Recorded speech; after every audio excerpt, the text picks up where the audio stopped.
Get in the front. Well, oh, I forgot. It's a mess. Come on. Hello? Hey. Look, get in. You don't want me to go in the front? Yeah, get in the front. Why? Because the back is full of everything. You couldn't have just move it to the front. Watch out. Watch your feet. Okay. Sit down. There you go. Watch out. Stay laying back. I was just sitting in the front. Stay laying back so cops don't see you.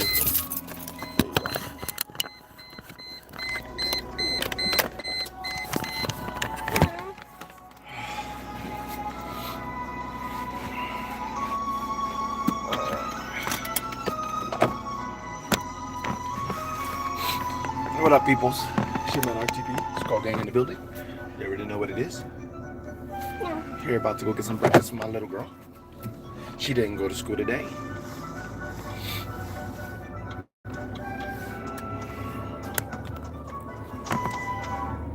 So,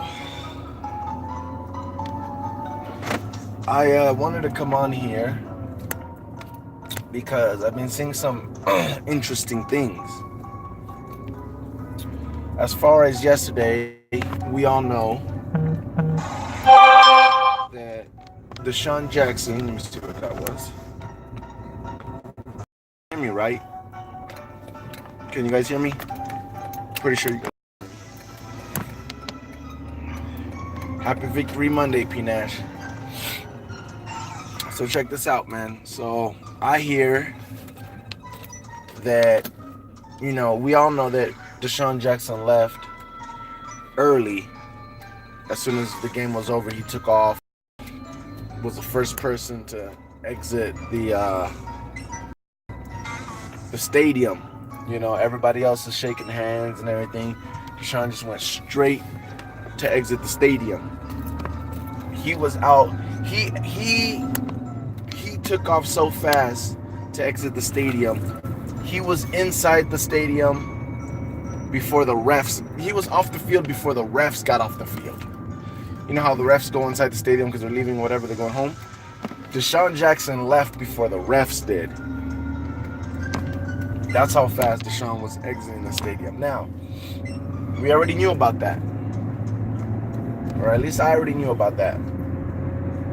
And then I seen on Twitter that he put on Instagram. I seen on his Twitter, because when he posted something on Instagram, I have him on Instagram as well, but I was on Twitter, and when he posted something on Instagram, it also shows like a link on Twitter, and it says something like, oh, when God has you wait, usually it's because he's about to give you more than you need, or something like that. And he wrote in the caption like I needed this. Like if he's going through some struggles right now, he's going through some problems or something, you know what I'm saying? So I was like, this guy, like, first of all, everybody's happy right now. Everybody's had a good day today. We've broken several curses, and we did the 10 sack curse was broken. We stopped the no turnover streak, with 2 turnovers. Deshaun Jackson reached a benchmark where he's only the 3rd player in NFL history to have 5 consecutive 1,000 yards. Him, AJ Green, and Randy Moss are the only players to do so. All these things, we won. We broke the 3 or 4 game. I think it was a 4-game losing streak. We broke that. All kind of stuff. Everybody should be happy right now. But this nigga's sad for some reason. This nigga's sad right now. So whatever. Then somebody, I don't know if it was a Bucks fan. We'll talk about that right now. I don't know if it was a Bucks fan or something, but someone wrote to to Deshaun Jackson, you know, maybe you should go to someone who knows how to use you or something like that. And I forgot his exact words. I forgot what they wrote to him exactly, but basically that's what it said. You should go to someone go to a team who knows how to use you. And he basically put, I know, like I'm like that's what I'm praying for or something. Like I don't know. I don't, like I said, I don't remember exact words that he put, but it was basically him agreeing like he can't wait to go to another team that can use him. You know what I'm saying? What is it that you've noticed, Amazement? Let me know so we can talk about it. But so that happened. And I was looking at that and I was just like, I just don't understand what's going on, man. I don't have this one. Ooh, that's one of my favorites. That's your favorite Pokemon? One of my favorite Pokemon, and it's huge, it says. Thank you for choosing McDonald's. May I help you? I'm gonna give him some. Yeah, you want 2 or 1? Maybe 2. I'm sorry. 2. Let me get 2 sausage, egg, and cheese McGriddles. Yeah, you go. And What the? a large Hey. orange juice. Wait. Yes. Can I get anything else with that, sir? No, that's it. Yes, I have 2 sausage eggs. I knew that was gonna happen. This one was $10.79 for special. Thank you. Thank you. Did you give it some raspberries? I did. Okay. Okay, I'm gonna give him another raspberry. Or should I give him a banana? Raspberry? That's why you wanted me to save my raspberries, didn't you? Yeah, for the tough ones. Excellent. You got it? Did you get it? Yeah? Wait, no, I didn't get it. Yeah, I got it! 1 second. You only got it once. Yeah! Thank you. What? Let's see. It was Falcon fan. Yeah, that's what I heard. It was a Falcon fan. Now let me Who go said it? save my stuff. Good. I am working on your order. Would you please go to the front? All I'll right. bring it out. Now let me go save my stuff. That's what I heard too. I'm gonna have to hold this. Yay. That's what I heard too. That it was a Falcon fan that said it. Hey, Daddy. Yes, my love. Every time when I finish a battle or every time when I finish catching a Pokemon, I just run to the save button. Good. Mazema says this game was one of the best games by the D-line, and I remember that before the game, after they called their names in the intro, they came out as a unit that was unique. Facts. I forgot about that too. I seen that today. I was on Twitter, and someone put that on Twitter, and I was like, that's pretty dope. I didn't know that. But yeah, I seen that on Twitter that they were calling out everybody's names, but nobody was coming out. And when they said Gerald McCoy's name at the end, which I guess they left Gerald McCoy for last, the whole unit, the whole D-line unit came out. So I thought that was pretty awesome. That was pretty cool. And yeah, the D-line definitely had a great game, man. Peanut, sorry to his becoming a cancer to the team. Sorry to say he's becoming a cancer to the team. Yeah.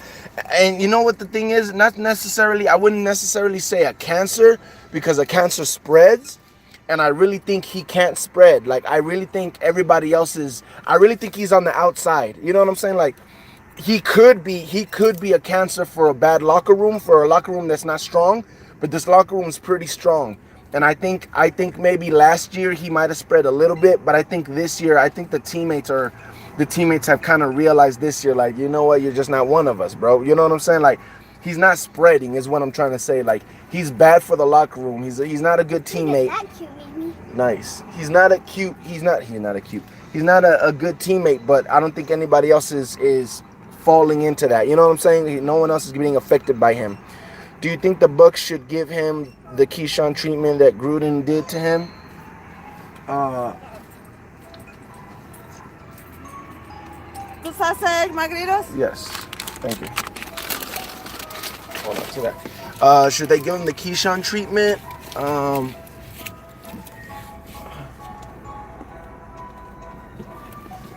Yeah, I think so. Hey. I think so because I mean he's not doing nothing. He's really not doing nothing but wasting completions for us.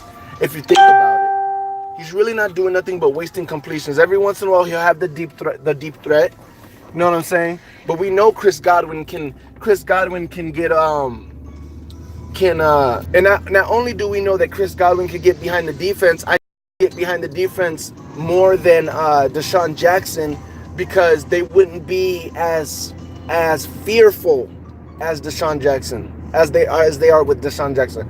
With Deshaun Jackson, you have to have everybody back because of Deshaun Jackson's speed. So it takes away a lot of opportunities for us to take shots over the top because teams know that Deshaun Jackson can really take the top off. So they protect against that. And not only that, but Deshaun Jackson's routes are really just that. Everything else that Deshaun Jackson runs, he doesn't get hit. He doesn't run routes good doing anything else. So it really takes that away. So if we just benched him, I think our offense would be better. Because if we benched him, it would make the defense have to be a little bit more a little bit more honest, because Chris Godwin can run every route. We know that. Mike Evans can run every route. We know that. You know what I'm saying? So if we was to bench Deshaun Jackson and we had Chris Godwin out on the field every play instead of Deshaun Jackson, the defense would have to play every route, every down, instead of always playing back because of Deshaun Jackson. And I think that would give us a lot more shots over the top with Mike Evans and a lot more shots over the top with Chris Godwin. And to be honest, I said this in the beginning. I don't know if you guys should remember this. I said this in the beginning, bro. I think we should. I didn't say I think we should bench Deshaun Jackson in the beginning, but in the beginning, what I said was when we let go of Deshaun Jackson, because I didn't think we were going to keep him. What's his name is going to take his place? Bobo Wilson. Bobo Wilson would take his place. Bobo Wilson is not as fast as Deshaun Jackson, but he has that same quickness on the field where you can't let him get loose. We run the same type of plays that we run from Deshaun Jackson for Bobo Wilson. 1 second. Let me order my food. Let me get a number 26 with large regular fries and orange juice. 26 with the large french fries and orange juice? Yes. That's it. Thank you. So yeah, Bobo Wilson could take his place and be that guy that get that stuff that we do, those little gadget things that we do with Deshaun Jackson, that we also do with Adam Humphries. We can do that with Bobo Wilson. I think Bobo Wilson would help us a lot more. 7:35. Just send him home with pay and be done with it. Facts, that's what I would do. Exactly, because most of them. Thank you. Incompletion and Fitz picks were in his directions. He needs to stop jogging. Yes. Would you keep on coaching staff? Sauce on the side? What was that? Any sauce? Secret sauce, please.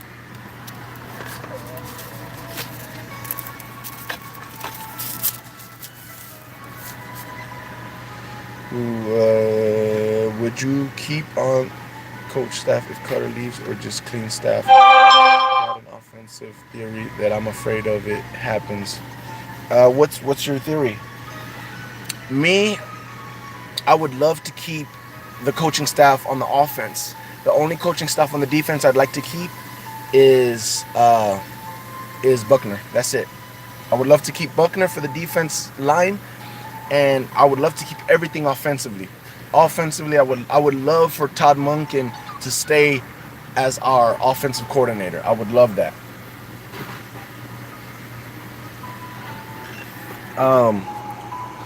So yeah, that's how I would treat Deshaun Jackson right now. I really think like we should just move on from him. I would try to, you know what? I would try to trade Deshaun Jackson to like the Rams or the Eagles or the Cowboys or the. You know what? That would be a good trade for the Cowboys. What do you do? That would be a good trade for the Cowboys. Deshaun Jackson for the Cowboys. That would really be a good trade. That would actually be perfect for Deshaun Jackson. Like I said, I would try to trade Deshaun Jackson to the Cowboys, the Packers, Cowboys, Rams, because you know the Rams will trade for anybody and give up picks. Kansas City, because Kansas City wants to try to stay up with the Rams. Or who else? There's a lot of teams that are in these playoffs that would think like Deshaun Jackson will take us over the top, and I think we could get a trade off to one of those teams, man. And I think we should do that. That's really what I think we should do. Trade Deshaun. Remember with Shanahan, ATL was juggernaut offense. Then he left, and then they weren't the same. Maybe we can keep Monken at. I do. Yeah. I think we had this conversation before, Amazement, and I completely agree with you. That's what I'm afraid of when this offense leaves. That's why I would love to keep Todd Monken. That way I know for sure we'll at least have something of what, you know what I'm saying? He knows what we can do. Todd Monken knows what we can do, and he can keep the aggressiveness offensively. So that's why I would love to keep Todd Monken.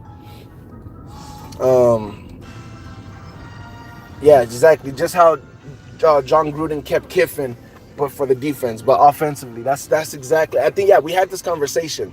I think we should do the exact same thing. Find a defense, do exactly what we did that Super Bowl year. Find a coach that can help what we're lacking. We had a defense. We needed a coach to come over here and fix the offense. We kept the defensive coordinator, and John Gruden came in, fixed the offense. We won a Super Bowl. I think we should do the same thing, but reverse. Find a defensive coach to come in here, fix this defense up, keep the offensive coordinator so we can stay with the same type of offense we have, and boom, we're contenders. Boom, we're contenders right away.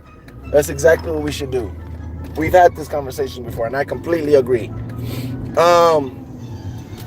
What else? So we had that situation with Deshaun Jackson. Then there was, I saw the press conference. I saw Jameis's press conference, and once again, I tell you guys every time. I don't know how many times I have to be on here and be right. Now this is the challenge I want to take. Oh, nice. What level is he? He's at level 7. Ooh.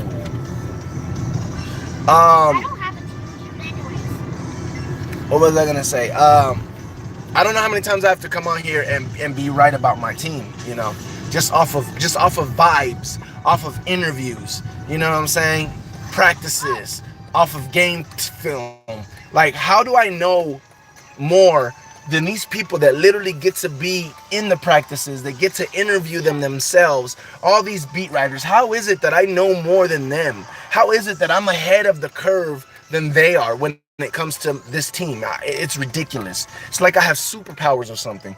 But anyways, Jameis Winston has an interview after the game, and he basically says what I was saying.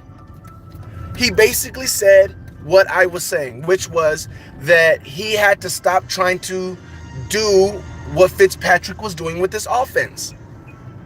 Period. He had to stop trying to be Fitzpatrick. He had to stop trying to throw down the field and get these, make this offense look a certain way just because Fitzpatrick had the offense looking a certain way. And that was the problem with Jameis.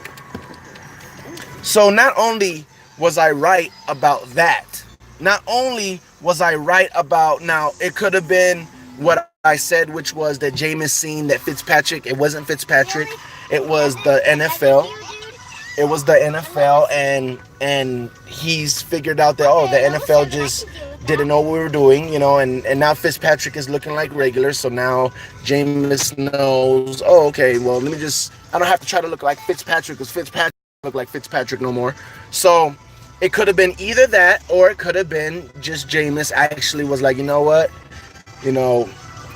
let me not let me just do me. You know what I'm saying? So what I'm saying is right as far as he had the burden or the pressure of trying to go out there and recreate what Fitzpatrick had created those first 2 weeks.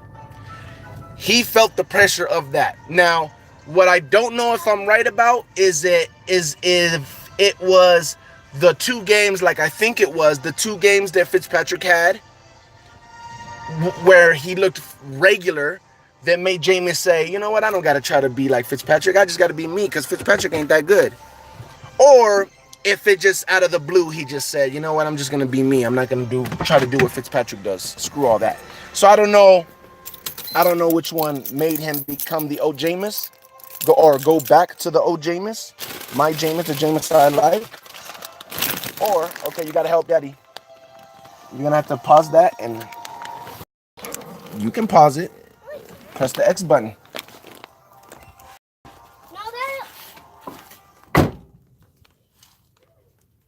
Are you going to get out?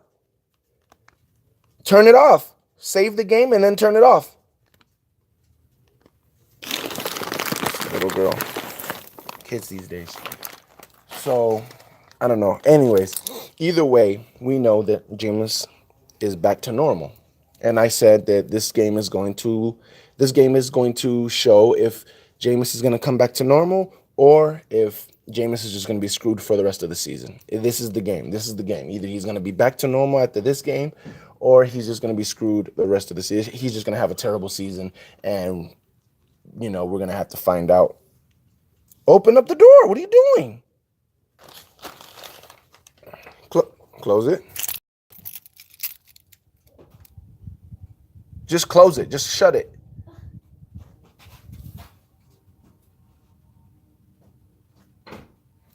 You are not that weak, little girl. Why are you acting like you can't close nothing? I don't know how to drive a car. Push? You know how to push? You know how to push a door? But I'm holding stuff.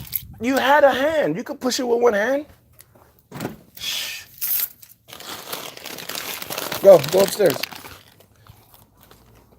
So anyways, I said this was going to be the game that we would know if he's back or not. Not only did he show us that he's back to regular Jameis, DeMar Dotson even told reporters that it finally seemed like Jameis was back, like we had the old Jameis back. So that's definitely a good sign. Definitely a good sign for us. I wonder what was discussed between Vita and Light. I would love to know. I would love to know what was discussed between Vita. Yeah, between Vita and Light. Because whatever he said to Vita, it worked. It worked. It probably, you know what it was? It probably was stop overthinking things and just play. That's probably what it was. Real talk, I'm pretty sure that's what it was. Stop trying to focus so much on technique and just play. Just play what you're doing. Just do what you do in college. Just be the guy that knows that he's too strong for other people. Push him out the way and make a play. That's more than likely what happened. Light just told him, dude, you're making things harder than it has to be. You're stronger than 90% of the people in the NFL. You're stronger than them. Push them out the way. Make a play. That's it. Push them out the way and make a play. Don't make it harder than it has to be. So I'm pretty sure that's what happened. And he did it, and we've seen the Vita Vea that we've been waiting for. Look, I'm a level 10 and he's a level 7. You gotta keep fighting. Remember, you got other Pokemons too. You don't have to just keep fighting with Mimi. So that's most likely what happened, man. And you know what's crazy is that he was punking the shit out of Joe Staley. You know what I'm saying? Like Joe Staley ain't no punk. That's an all-pro guard right there. and he was punking his ass, bro. Like Joe Staley was getting punked, especially one-on-ones. Like, you know, Vita Vea was doing his thing while he was getting double teamed. He's still pushing the pocket while he's getting double teamed. One-on-one, Joe Staley could not keep up with Vita Vea. So that's nice. So that's awesome to see, you know. That's awesome to see.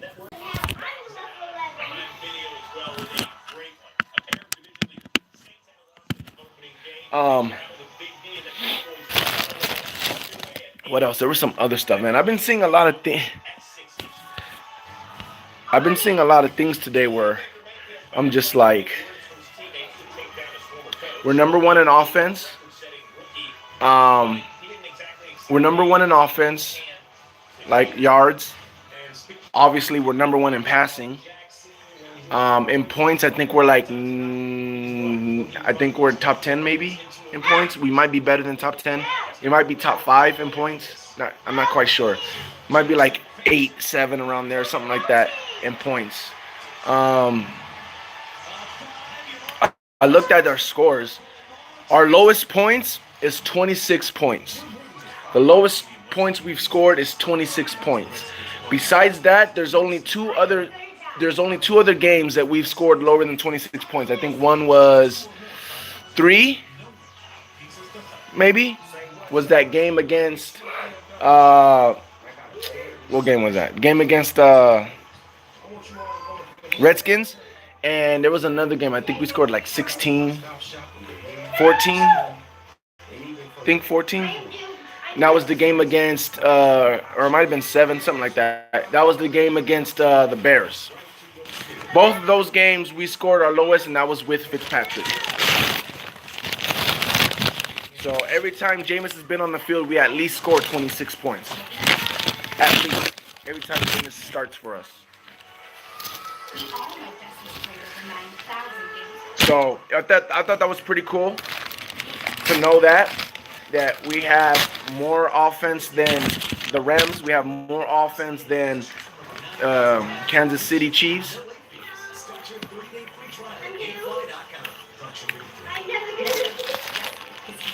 Our defense is getting better. We're no longer dead last on defense.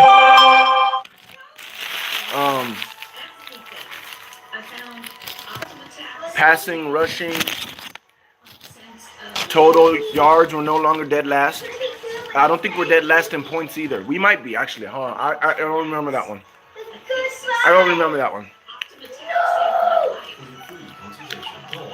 But we're definitely... I hope you're eating.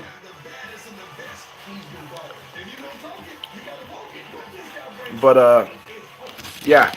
So we definitely getting better as a team.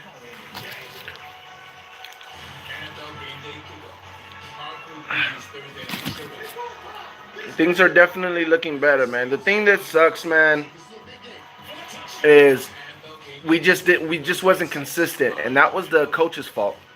We just wasn't consistent, and that was completely the coach's fault.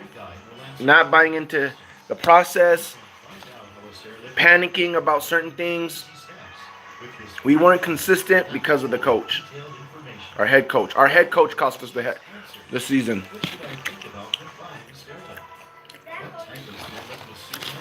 That's what sucks.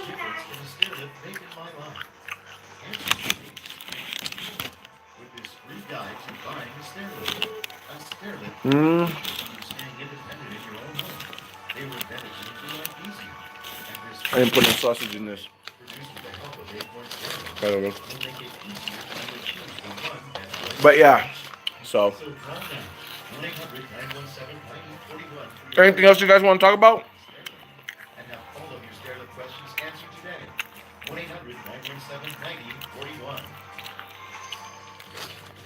He might have said that. Ignore the noise and all that stuff. But the reason why I don't think he said that is because Vita Vea, remember, I'm just going off of vibes and stuff like that. Vita Vea doesn't seem like the type of guy that really listens to noise.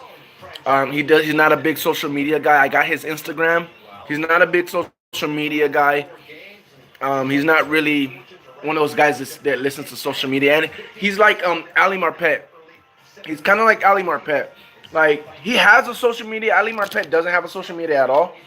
But he has some social media, but he's kind of like Ali Marpet. Like, he's in his own little world with his family. You know what I'm saying? He's very family oriented, not really caring what the world thinks about, or, you know what I'm saying? He's not really that type of person he's out there like, oh, I want to be famous, or I want to do this, or I want to. He's just kind of like living his life. He's just, I'm a football player, and. Mhm.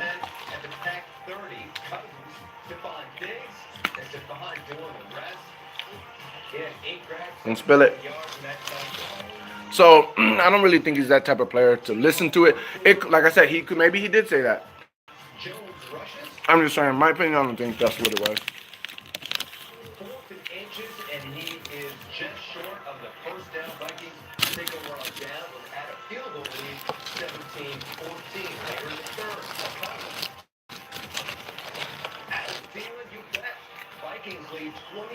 So there's like 2 or 3 teams that have six wins.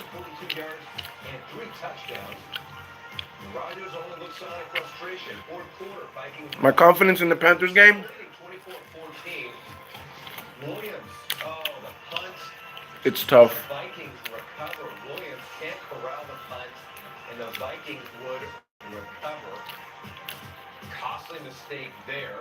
It's tough. I could see us winning the Panthers game. I think we should win the Panthers game. But we're going to need Levante and Justin Evans back. We really are. If we're going to slow down the offense, we're going to need Levante and Justin Evans back. At least one of them. So,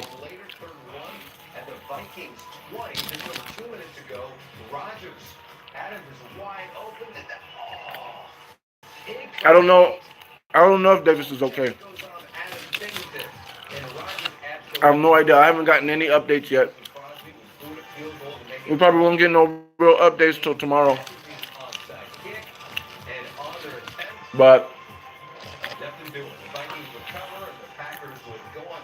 we really can't take no more injuries on the defense, man. We really can't.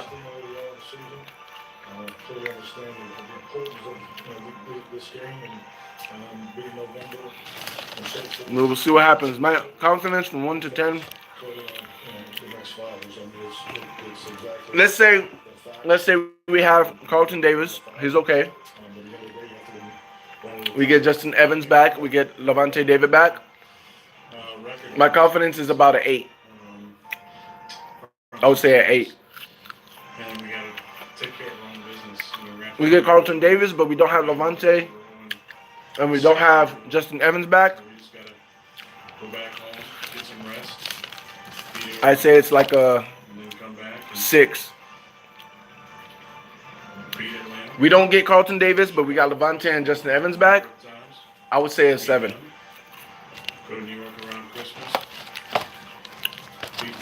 That's how I feel about it.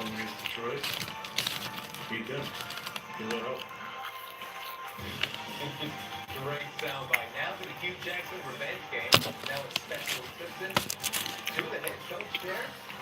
Marvin Lewis, and there is Baker Mayfield. The Browns lost 25 straight road games entering this first quarter. Mayfield rolling his left finds Antonio Callaway in the back of the end zone.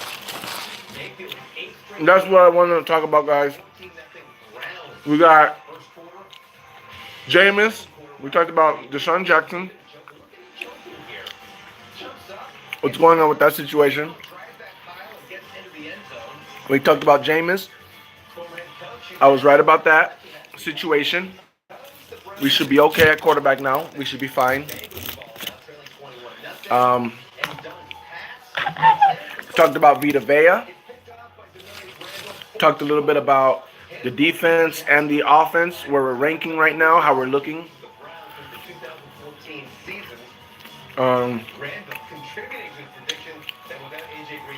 Offense is still top in the league. to Nick Chubb. Wow. Vic Monday, what up, man? What about crazy? You missed it, man. We talked about Deshaun Jackson, what we should do with him, what's been going on with Deshaun Jackson. We talked about Jameis Winston, what I was talking about with Jameis Winston. I was right. We should be okay with Jameis Winston now, quarterback situation. We talked about we have the number one offense in the league right now. We've basically had the number one offense back and forth all year. We've had the number one.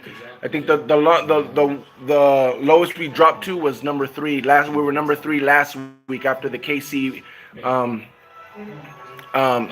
that was only after KC and the Rams played.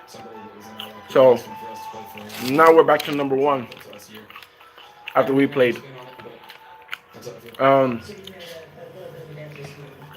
Just like any rivalry game. What else? It's how I'm treated every time we play them, but it's nothing, there's no hate. It's just how it is. It's how I'm treated. I think that's how our team's treated too.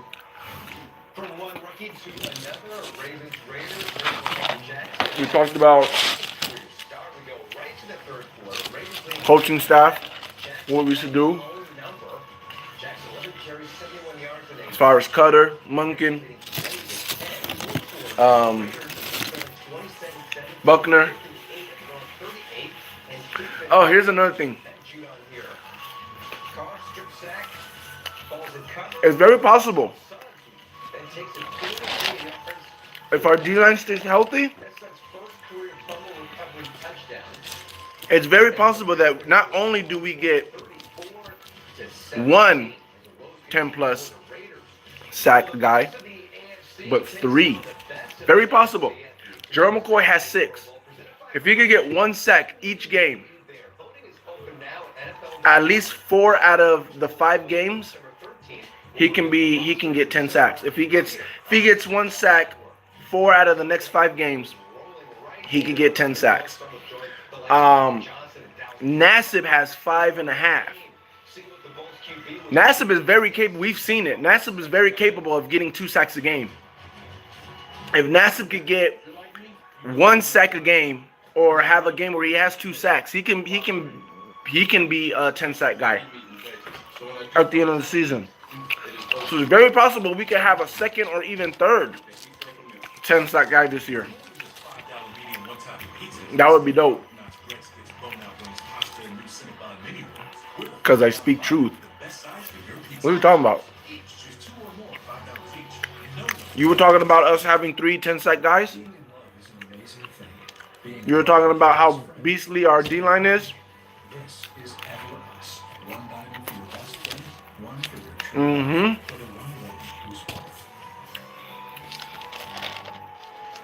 Nassib is only going to get better, too. Yup. Yup.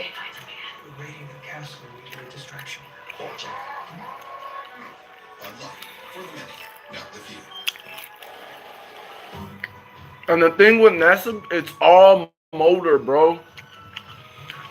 It is all motor. No one has a motor like Nassib, bro. No one. The dude does not stop. His motor is insane, bro. That's what I've been saying since before he came into the NFL. When you watch his tape, he's not really like the crispiest guy with the hands. He's definitely not the fastest guy. His bend is not crazy, but his motor, bro, like he does not stop. So you might get him, but he's just gonna try this and then try this, and it's like if you're playing Madden and you're just mashing buttons. Like that's what he is. Like he just tries this and then he tries this and then he tries this and then he tries this, then he tries this, and then it's like, dude, his motor does not. And then he's pushing, then he's disengaging, trying to go this way, and then he gets it in, then he just does not stop, bro, and that's why he gets sacks. That is why he has so much pressure. He's not, like I said, and now with Buckner's coaching, we've seen him actually beat dudes straight off the line. That's dangerous, bro. That's dangerous, bro. That's what he wasn't doing in Cleveland. He's always had the motor, even in Cleveland. He's always had the motor, but now with what Buckner's coaching, he's actually beating dudes off the line, whether it's a swim move or a spin move or just a bull rush. He's actually beating dudes off the line, bro. And not only that, I don't even think it's not even only that that's helping him out. But you gotta admit, bro,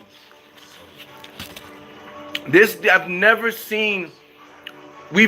seen a Tampa's D line play together like this. Since we've had Gerald McCoy, we've never seen this defensive line play together as a unit, as a real unit. As far as you can see when people are doing twists, you can see instead of somebody fighting, doing a twist, you can see somebody just making sure they do their job to take away one of those guys to make the other guy that's doing the twist job a lot easier so we could get in there free. Like, you can see the unit actually playing together, bro. And we've never seen this Tampa Bay Bucks D-line play together like that since we've had the new version of the D-line with Gerald McCoy and everybody. We've never seen them play like that.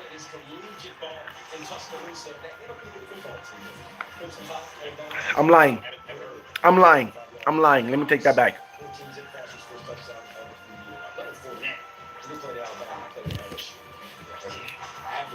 You know when we started playing like that? I'm going to keep it real with you guys. You know when we started playing like that, like a unit? For a little bit. It didn't last the whole season. It was just for a little bit. When we had Robert Ayers. When we had Robert Ayers, Jacquez Smith, in those preseason games, they were really playing like a unit in those preseason games. And then as the season went on, they kind of stopped. You know, we didn't have no talent, though. That was the only thing. Jacquez wasn't there because he got hurt. Noah was a rookie. The only one was really Gerald McCoy and Robert Ayers. We had Chris Baker, but he didn't do nothing. He was just being a slob. He was being like Deshaun Jackson, just basically jogging, his version of jogging as a defensive lineman. But they played as a unit a little bit in the beginning of the season, and then they stopped playing as a unit because it wasn't doing anything. But not only are we playing as a unit now, this whole season we've been playing like a unit. But we got some talent, though. We really do got some talent.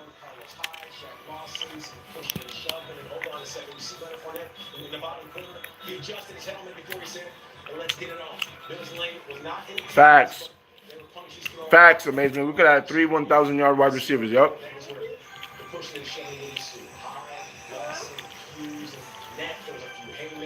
Yeah. See what I'm saying, though? It's so crazy. How am I'm making who look like all pros? They're making themselves look like all pros. Who you talking about? Dad, Yeah. I just involved Caterpie. I involved Caterpie, and look what I got. Oh. Don't we already have him? Yeah, but that's because you already have the evolved version of Caterpie, which is that. So when you evolve that, it might turn into something else. Does that count as a duplicate? Only if you don't evolve one of them. If you keep them both the same, yeah, it'll be a duplicate. But you can leave one the same and never evolve it, and the other one you can evolve it, and you won't have a duplicate no more. Now you have a new But it Pokemon. automatically evolved it. Oh, it did it by itself? Yeah, it actually did. Well, if you take it, you know how you can only have 6 Pokemon? Yes. If you take it out so it's not in one of your 6, it won't ever level up. Oh, yeah. Mm-hmm. Good point. Intercepted by Jordan Poyer. He went down at the Jags 18, and that one would solve this one away. The Bills, they had the field goal 24. So you got Gerald McCoy, who got a 10-sack guy next to him, and and another guy that's hot right now, and Gerald McCoy still has 6 sacks, and Gerald McCoy is not elite no more. Like I say, I take full responsibility for his loss. Think about what you're saying. Gerald McCoy still has 6 sacks. You got a dude that's got 10 plus sacks, and another dude in Carl Nassib who's tearing it up right now. And Gerald McCoy still has 6 sacks, but he's not elite no more.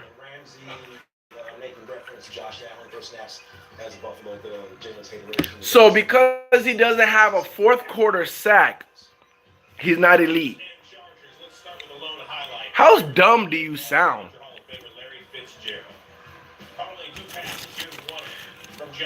Facts. Like, you know how long Gerald McCoy has been waiting to feel like he has partners. Like, bro, Gerald McCoy, I said this a couple videos ago. I really did not expect Gerald McCoy and JPP to get along. I really didn't. I really did not expect them to get along. And they're really cool with they really cool with each other. And I did not expect that to happen. Then finds Mike Williams. That's a touchdown. Rivers 6 for his first 6. Then later on in the second, Rivers looking for Scott Calkin. Yeah. It's going to be a gain of 24. So name 5 defensive tackles that are better than Gerald McCoy. If he's not a top 5 defensive tackle. Name 5 defensive tackles that are better than Gerald McCoy. That's 13 for 13, and then more Mike Williams. 14 for 14 after another first down. Gino, Aaron, those are given. 17 for 17. All you gotta name is 2 more. Sale gets on in the action down to the goal line. Next play, Rivers to Mike Williams. That's the perfect down. 19. Okay, we're gonna hit the happiness pause button. Or 3 more, I'm sorry. All you gotta name is 3 more. Gino and Aaron is a given. All you gotta name is 3 more defensive tackles. Let's see how long it takes them. Jones from KC. Jones is a defensive end. He's a tackle, bro. Jones is a defensive end. Sorry, try again.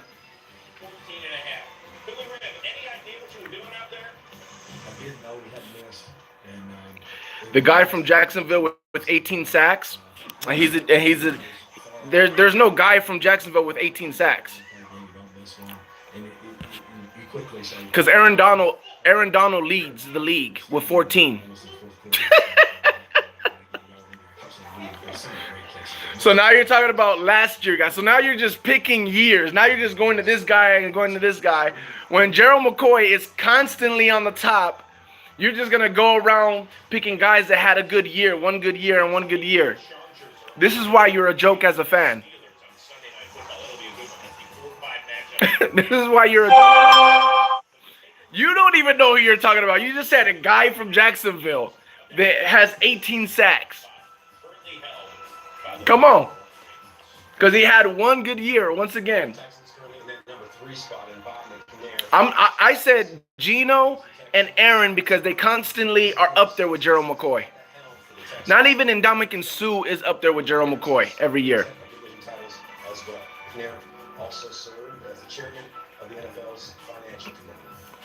We're talking about Calais Campbell. You're talking about Calais Campbell, and guess what? He has 6 sacks, Gerald McCoy. So he has 6 sacks like Gerald McCoy. Last year he had 14. The year before that he had 7 sacks. Gerald had more than him last year. 2 years ago. And the year before that he had 5 sacks. Gerald had more than him that year. So Gerald McCoy has constantly, in the last, 3-4 years? So you're just, again, talking out of your ass. Yes, what are you talking about? How is he not? How is he not? Getting out of your comfort zone. It's possible. Family But once again, still right, he's trying so hard to name 5 people that are better than Gerald McCoy, and he can't. Once again, everyone can name Gino and Aaron Donald. Aaron Donald's a monster. He's doing unheard about things. He might be one of the best defensive tackles in NFL history. But you can't name 3 more. You can't name 3 more. You just can't. Because Gerald McCoy is an elite defensive tackle. Well, no matter how much you hate to admit it, he is. You can't name nobody else. You just can't. You just can't.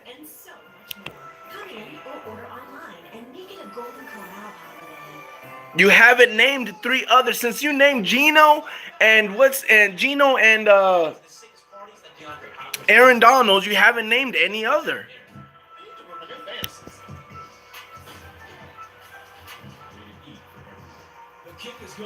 Shouldn't be hard.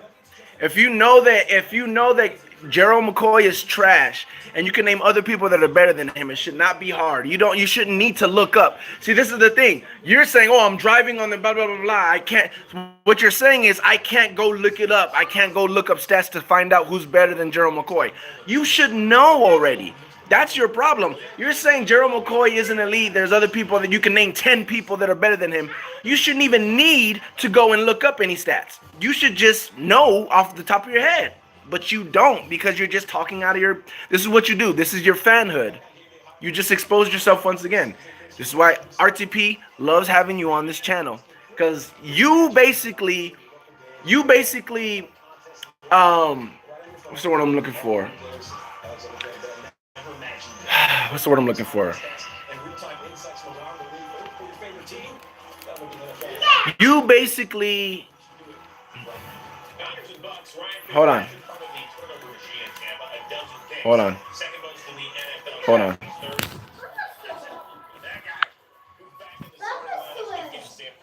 Let's watch this beautifulness.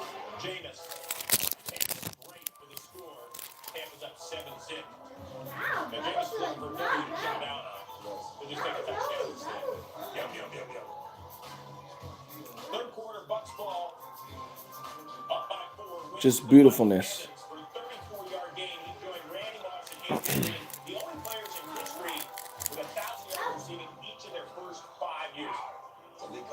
Just beautifulness.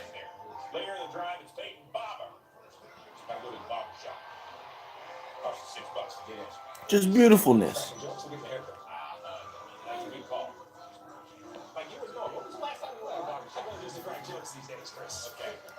Whew. But Jameis can't throw on the run. I had people talking about Jameis can't throw on the run or throw across their body on the run. Nigga, stop talking to me. Stop talking to me about my quarterback, please. Stop talking to me about my quarterback. I think I know more about my quarterback than that. I had a long conversation after a Madden game.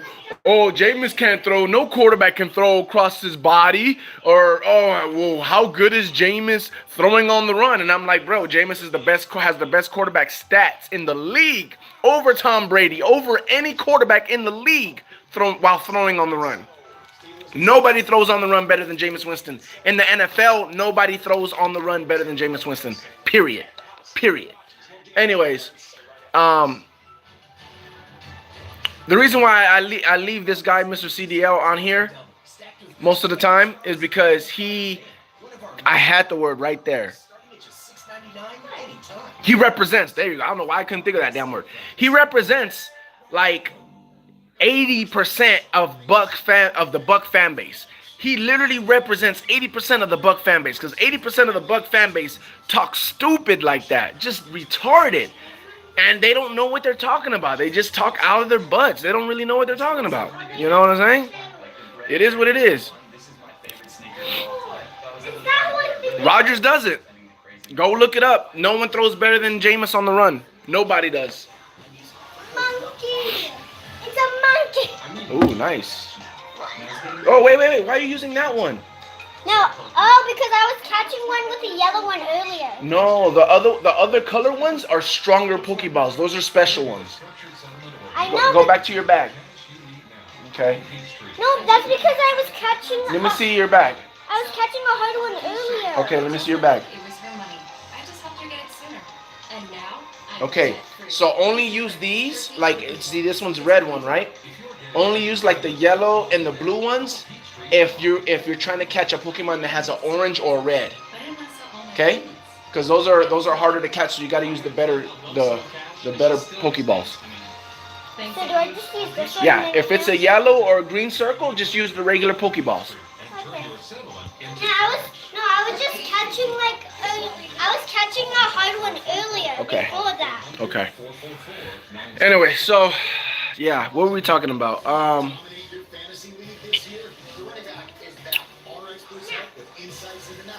I forgot what we were talking about. Besides the whole fan base is retarded, they don't know what they're talking about. They talk outside their ass. So I like to expose them every once in a while on my channel.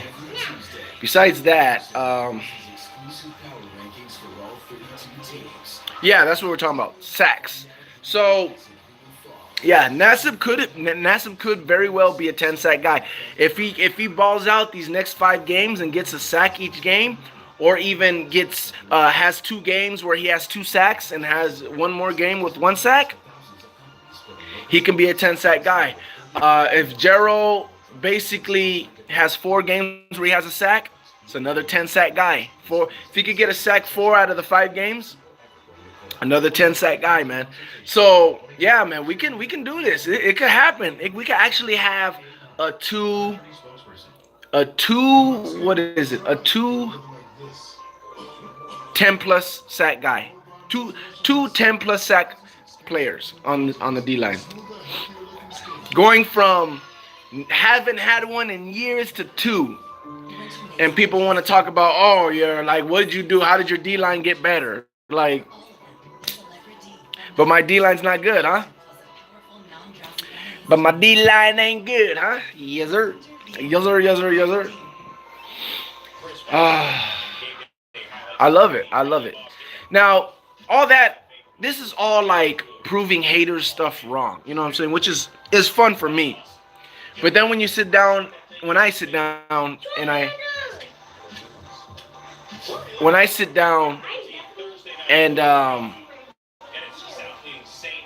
and I think about the season, it's very depressing because we have the pieces. Offensively, we already know we have the pieces, and it shows. And it's just been all for nothing. Now it's good. Now it's good. Now look at. Now that one's orange. Wait, that was orange for a while, but just for a while. Okay. I just saw it orange for a while. And now it's yellow. Yeah. I didn't even give him nothing. But you know why? Why? Because you switched it. Because you were with the red. Pause it.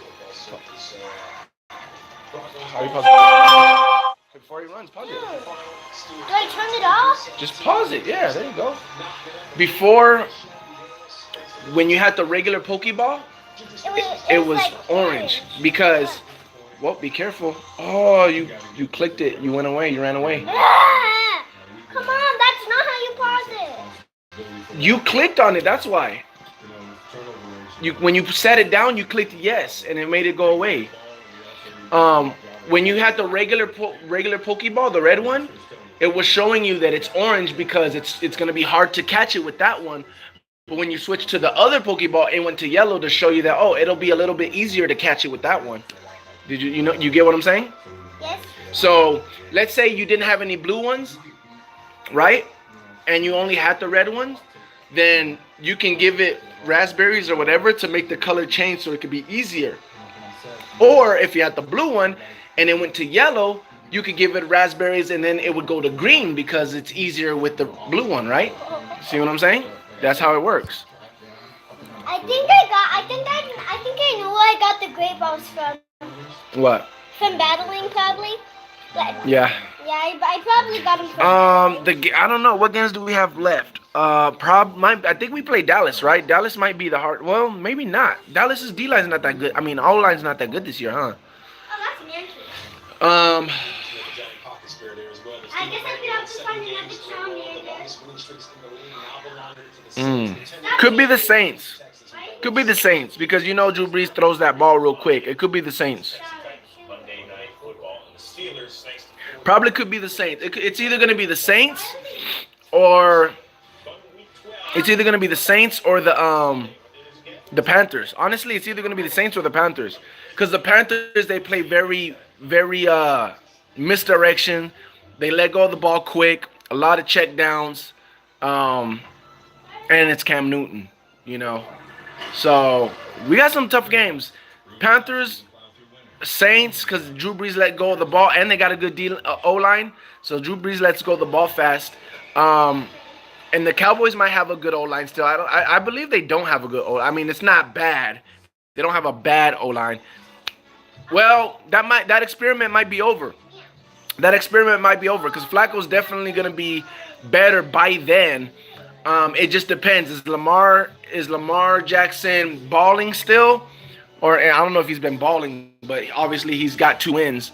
So is he still doing the thing, or is it back? It could be Flacco again. You know what I'm saying? So we don't know. We don't know what that's gonna be yet. But yeah. And I honestly think this every time we play a fast quarterback, I really feel like we should have Noah Spence on the field. And Noah Spence played a little bit yesterday. But I really think we should use Noah when we have fast quarterbacks like Cam Newton, Lamar Jackson, quarterbacks like that. We should have Noah Spence because Noah Spence really catches Cam Newton off guard with how fast he is. Because Cam Newton runs and then he thinks he got like time and Noah Spence is right behind him. You know what I'm saying? So that helps us a lot. In my opinion, that's what I think we should do. Obviously, we have the regular guys there, but I think on like big third downs, I think we should put Noah Spence in against people like Cam Newton, quarterbacks that can basically run. You know what I'm saying? To track them down. RTP, you'll give me some respect when McCoy gets traded this offseason. Remember, I told you first. I'm not saying that. I said that it was possible. What are you talking about? I never said it was impossible for McCoy to get traded. This year was the first year I said it was possible that he could be traded. That's nothing new. Anyways, Ready to fight for what matters, no matter what.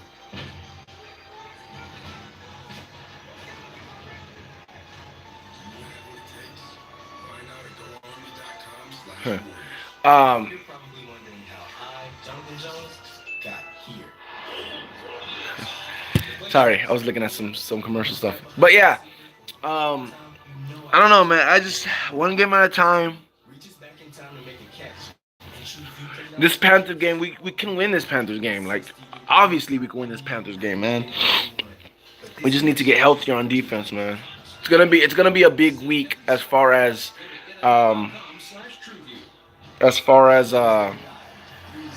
injury updates, man. It's gonna be a big week. It's gonna be a big week.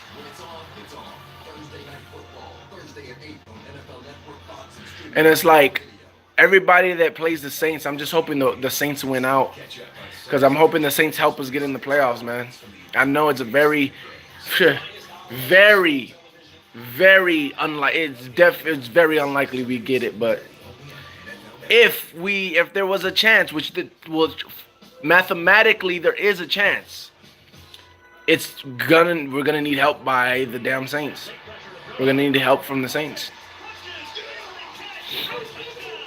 So it sucks that the guys in the playoffs in the wild card spots have 2 more wins than us. That's what sucks. Like, that's what really pisses me off. Out of everything, the things that piss me off is the guys that are in the wild card spots have 2 more wins than us. You know what kind of season we've had, and those guys only got 2 more wins than us? It's ridiculous, man. That's ridiculous. That's ridiculous. They got 2 more wins than us, and they're in the wild card spot. Like, and the 2 guys that are in the wild card spot. The 2 guys that are in the wild card spot, I think it's Green Bay. Who did they put in the wild card spot? Was it Green Bay? I don't know, but I do know this, that the 2 guys that have the biggest the most wins in the wild card spots got 6 wins, right? And I know it's Seahawks and the Vikings. They both got 6 wins. And the Seahawks and the Vikings both play each other in 2 weeks. Not next week, but 2 weeks. Yeah, I believe Seattle's in the wild card spot.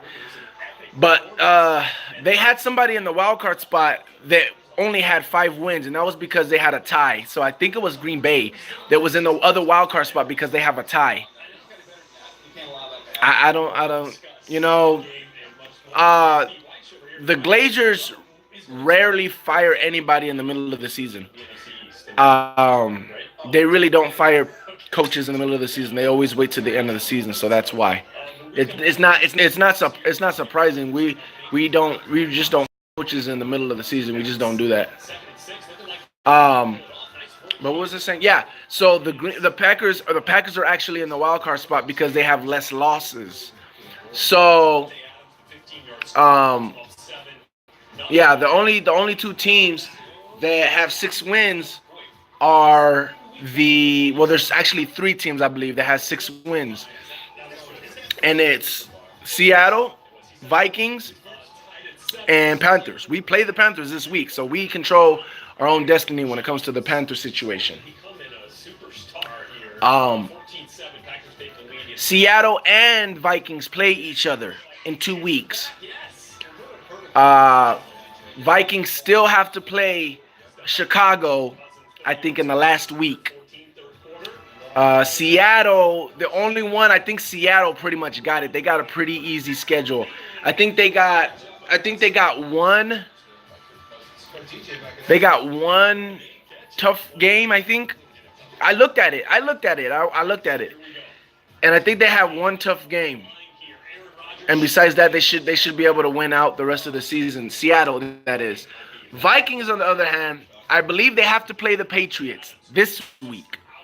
Then they play Seattle next week. And then they play the Bears at the end of the season. That's 3 losses that they could have. That can definitely help us.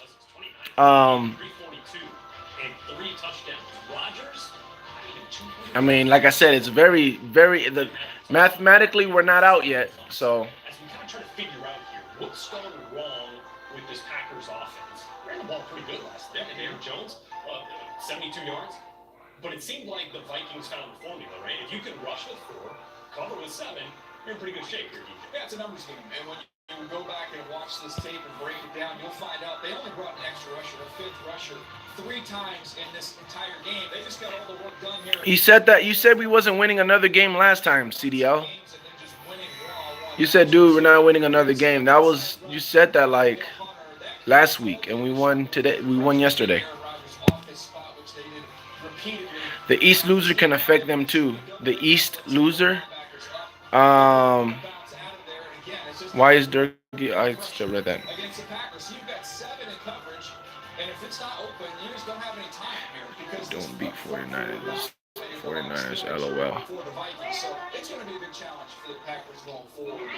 Well, we'll see what happens against the Panthers. So we'll see if your guys' tune changes if we beat the Panthers. It will also combination of help. We saw David Bakhtiari, the left tackle, injured the knee. We don't know where he's going to go. Here's one thing about the let me ask you guys this. Why don't you think we'll beat the Panthers? I want that question answered. Since RCE says it's the Panthers, it was the Niners. Like, why can't we beat? Why? Obviously, you don't think we'll beat the Panthers. Why don't you think we can beat the Panthers? Philly and Skins are there, but they beat Philly, so that may be huge. Panthers got that misdirection stuff. We can't cover that. Is that it? So you're just saying defensively is the reason why we can't beat the Panthers. We need Dallas to win East. Do we need Dallas to win the East? I just know whoever doesn't win needs to be under us. We need Dallas to win East because Greg Olsen always shreds us. I don't know about that. I don't think Greg Olsen's not as big of a threat as he's been before. Like their offense is not like that no more. Their offense is different. Their offense doesn't really run through Greg Olsen like it used to. Greg Olsen, like I said, Greg Olsen still gets his. He still gets his, and he's still a problem. But he's not if we lose, it's not gonna be man. Greg Olson shredded us. It's not. That's not gonna be the. That's not gonna be the storyline at all. Yeah, that's it. What you mean? They'll put 40 by the third. What did they put on us last time? They put 42 on us last time. This is, I'm gonna tell you this. This is the real reason why I want Levante and Justin Evans, because they went through that already. They already went through that whole misdirection stuff. If we go into that Panthers game without Levante and Justin Evans, I honestly I agree with you. I think they could do the same thing again, because it's people that hasn't started against that or played against that, and that misdirection stuff is gonna affect us again.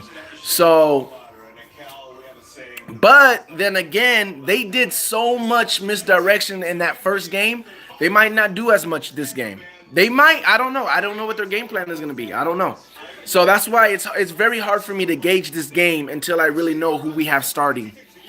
So I'm not sitting here acting like, oh yeah, for sure we should be able to beat that team. Like, I'm not acting like that at all, because it's gonna be hard to beat the Panthers because of that offense crap. But I got to see who's starting, who's not starting. So it's definitely gonna be tough though. But in reality, the Packers playoff team. Well, right now we're not a playoff team, and look, if they run the table, it doesn't look crazy. But they've got to get those two road wins. When you look at their schedule, it's not that daunting. And here's where they actually. And there was a lot of bad tackling in that game too. They run the table. They 6 losses. That means just about every. It was just a bad storm, really. Really bad storm, man. I mean, created by them, but it was a bad storm, man. A lot of tough schedules coming up right there. So any of those teams, Seattle. Green Bay, they're going to be done. They got Falcons, they got Chicago, they got Detroit.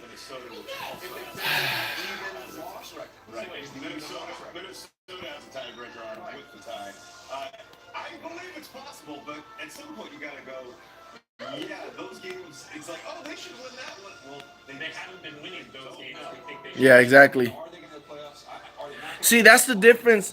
That's the difference between us and these other teams that are like 4-6, 5 and whatever, 5-7, 4-7, 5-6, 6-5. That's the difference between us and those teams. We haven't put our team on the field. They have. We had to go through a quarterback controversy in the middle of the season. They didn't. Our defense is completely injured, and hopefully it's going to start coming back now. Theirs is not. You know what I'm saying? Like, that's the difference between our team and these other teams that are around the same record as ours. So that's why I'm hoping we can make a push, while the rest of these teams just keep win one, lose one, win one, lose one, and we just go on a streak. That's what I'm hoping. We'll see. They're doing things Pop Warner teams do in that game. Lost. They tried it on Seattle, but they were more disciplined. That actually, here's the thing. It's not about being disciplined, Amazement, because that's actually the base of that offense. The thing is, that's what they're counting on. They're counting on the team to be disciplined enough to do what they're trained to do. That's how they get the misdirection. They do something hoping that you're good enough to see it. They do something, they come out in a formation and they do something basic, hoping that you're good enough, you're disciplined enough to do what you're supposed to do, to play your keys and do what you're supposed to do. That way they can use it against you, and that's why they come with the misdirection. That's how they get the misdirection. They do a play, you're doing your job. This is what I'm supposed to do. This type of formation, this play happens. I'm supposed to make sure that this doesn't happen. That's what they're hoping that you do. That way they can hit you with the misdirection. They're counting on you being disciplined enough to do that, to do your keys. So that's one thing that I've been thinking about. Will that help us? That the young linebackers that we have are not good enough to identify right away and do what the offense wants them to do, because they're not good enough to identify right away. With Quan, with Levante, it was like, oh, screen right away. Screen. And they go for the screen, and it's a screen the other way. You get what I'm saying? Because they're good enough to recognize it and bite on it. But not being good linebackers, having these young linebackers, or I don't want to say young because not all of them are young, but these linebackers that are not used to starting, that are not that good, being what they are, maybe they are not good enough. Maybe that helps us because when they're trying to fake us with a screen, instead of them being Levante and Quan and seeing it right and hitting it, and then they hit us with the misdirection, they hesitate. And because they hesitate, they can't hit us that bad with a misdirection because we're still in the same spot when we're supposed to be over there, but they hesitate because they're not that good, and they're still in the same spot, and it helps us make the play that they're doing. I don't know if you get what I'm trying to say, but that's what I'm saying. So I'm not saying that we're going to be better because of that. I'm saying that I want to, well, I don't want to see it because I don't want to take the chance, but it will be interesting to see that. You know what I'm saying? It'll be interesting to see if they do the misdirection plays, and if they do the misdirection plays, will it work as good? Because we're not going to bite as hard because they're not good. They're not that good of linebackers to read and react that fast. You know what I'm saying? To get us to get out the way for them. You get what I'm saying? Seattle, this is the thing with Seattle. They have Pete Carroll. Pete Carroll knows college stuff. Pete Carroll understands that misdirection stuff. Pete Carroll does some of that misdirection stuff himself, like those easy plays. So Pete Carroll understands it, so he can have his defense aware of stuff like that. And that's what I think the difference was. And they still scored 27 points on them. Winston ain't the quarterback yet after one game. It's not one game. It's seasons. It's seasons. And it's funny how Winston isn't the quarterback after one game, but Winston has 3 bad games, and it's like he's the worst quarterback. He's not the answer. I don't say he's our quarterback because of one game. I say he's our quarterback because of the seasons he's had. Like I've seen last year what he did when he wasn't hurt. I seen him ball when he wasn't hurt. I seen him progress every year as a quarterback. I know he's the future. Every other quarterback you've seen take steps back. This year, those first 3 games was the first time anyone has ever seen Jameis Winston take steps back. And we know it wasn't because of his progression taking a step back. It was because he was out of character trying to do something else that he wasn't ready to do yet. That's the only reason why he had those 3 bad games. But now he's back to where he was at as a quarterback, and you can continue to see the progression. Winston did it against the 49ers. Laugh it out. It wasn't the Rams or the Chiefs. I have no problem. I have no reason to believe that he can't do it against the Rams or the Chiefs. The Rams and the Chiefs defense get scored on all the time. It would be more realistic to be like, oh, when he does it against the Panthers, then I'll say something. The Panthers are a better defense than the Rams and the Chiefs. The Rams and the Chiefs defense get scored on all the time. So when Cam Newton did it last year against the Panthers, that would be way more better than him doing it against the Rams or the Chiefs this year. And this is once again another fan that's not really paying attention. You just see names. Why would you say the Rams and the Chiefs? The Rams and the Chiefs are not even a good defensive team. I don't know why you would even bring up the Rams and the Chiefs as some type of, bar. Like, they're nowhere near a bar of a defense. The Panthers play better defense than the Rams and the Chiefs. So why would you even think that? Yeah, that's true. Norv knows that. That's why Cam is having a good year. It's Panthers D that is costing them. Facts. These guys talking playoffs after a win against the 49ers, probably the worst team in league. It has nothing to do with the 49ers. That's what I'm saying. The Niners suck. It has nothing to do with the 49ers. The reason why I'm talking about playoffs, 2 things, and I'm glad you guys brought it up. 2 things. This was just like preseason. Oh, it's preseason. Oh, what are you hype about preseason? You got to know how to take things away from certain games. It wasn't the fact that we beat the 49ers. Okay, because it's the 49ers. who cares if we beat the 49ers? It's how we beat the 49ers. One, Jameis didn't have any weird throws or terrible. It wasn't any of those, oh no, Jameis. Because if it was a, oh no, Jameis, even the 49ers could have took away the ball from Jameis Winston. Am I correct? Am I correct? If it was the, oh no, Jameis Winston, even the 49ers could have took the ball away from Jameis Winston. So it was the fact that, one, Jameis didn't have no fumbles. Jameis didn't have no turnovers. That's great to see. What's even better to see is his connections with all of his wide receivers. This is the second time Jameis, second game in a row where Jameis has hit Mike Evans on stride beautifully on stride. So if you remember his first game when he came back in the season, he didn't hit nobody on stride. He wasn't connecting with nobody. I put that with he hasn't played with the team in like four weeks. I understand that. Second game, he did same thing. His chemistry with the teammates were not good. Third game was just him forcing things, trying to be Fitzpatrick. Okay. Then he came in for Fitzpatrick in, what game was that?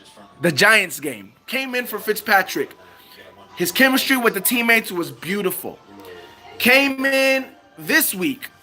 Chemistry with teammates, beautiful. So Jameis is back. Jameis is back. His accuracy is back. His chemistry with everybody is back. That's beautiful. I'm happy Jameis is back. I don't got to worry about that quarterback stuff no more. That's what I'm happy about. Not about, oh, Jameis beat the 49ers or, oh, Jameis didn't have a turnover, so he's never going to have a turnover again. Jameis is still going to have turnovers. What I cared about is we have the old Jameis back. When we beat the Bengals, or why do I keep saying Bengals? When we beat the Browns, Jameis beat the Browns, but his accuracy, him being the old Jameis, he wasn't there yet. He was still rusty or whatever you want to call it. It wasn't him. I said, I want my old Jameis back. This is not him. Wasn't because of the turnovers. Jameis is going to have turnovers. It is what it is. Wasn't because of the turnovers. It was because the way he was throwing the ball, how he was throwing the ball, what chances he was taking. That's not Jameis. That was not the Jameis I know. That's not the Jameis I know. Now we got the Jameis I know. He's back. I love it. Boom. We got that. It's taken care of. Other reason why I'm happy about the 49ers game. Look at what our O-line did against the 49ers. 49ers are 5th in sacks in the league. 49ers have a good D-line. We were able to run the ball. We were able to protect Jameis and throw down the field against that D-line. That's another thing that I was happy about. Oh, it's the 49ers. Yeah, the 49ers got a nasty D-line. 49ers are 5th in the league in sacks. So 49ers are not a joke when it comes to the D-line. What else was I happy about the 49ers? Not only was I happy that, again, wasn't because we just beat the 49ers, how we beat the 49ers. We didn't miss any kicks, extra points, any field goals. We didn't miss any of that. That has nothing to do with 49ers. That has nothing to do with anything. That's us. Has nothing to do with the 49ers. I was happy about that. What's another thing? Vita Vea balled out. Oh, it's the 49ers. Of course it's going to ball out. No. 49ers have a good O-line. Not only do they have a good O-line, Vita Vea was going up against Joe Staley. That's not an easy guard to beat. And Vita Vea was manhandling Joe Staley, especially when it was one-on-one. So I was happy about that. Seeing the D-line come to fruition. Thank you.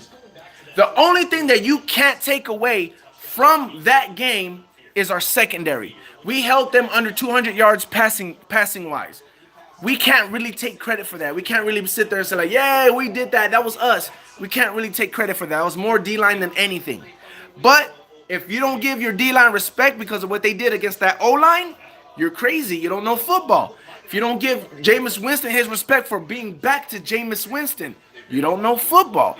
If you don't give the kicker respect for making all his field goals and extra points, you haven't been watching the Bucs. And we turned over the ball twice. We got 2 turnovers. You can give that to the 49ers. It was the 49ers. Okay. But we did it. It is what it is. I'm not expecting turnovers in the next game or anything. Whatever. It don't matter. But those are why I give you the reasons why I was happy why we won what we won. So once again, these are reasons why you gotta watch my shit so you understand what to be happy about, what not to be happy about. Freeman and Winston are the same. Stop it. Freeman and Winston are the same QBs. And Winston, Josh Freeman. Oh man, Winston been in the NFL for 4 years and hasn't did what Mahomes is doing. Come on, now Wentz did it. Golf is doing it. Now Mahomes. And you know what's funny? People were saying the same thing about Carson Wentz 1 year, right? 1 year. Now look at Carson Wentz. Carson Wentz had one good year and two crappy years. You want Jameis to be Wentz? You want Jameis to be Mahomes when he had one good year? You want Jameis Winston to be Jared Goff when he had one good year? Stop it. Stop it. Because Jared Goff had a good year last year. This year, he's been average. Jared Goff has been average this year. So stop it. I would take Freeman. I would take Jameis Winston over all of them.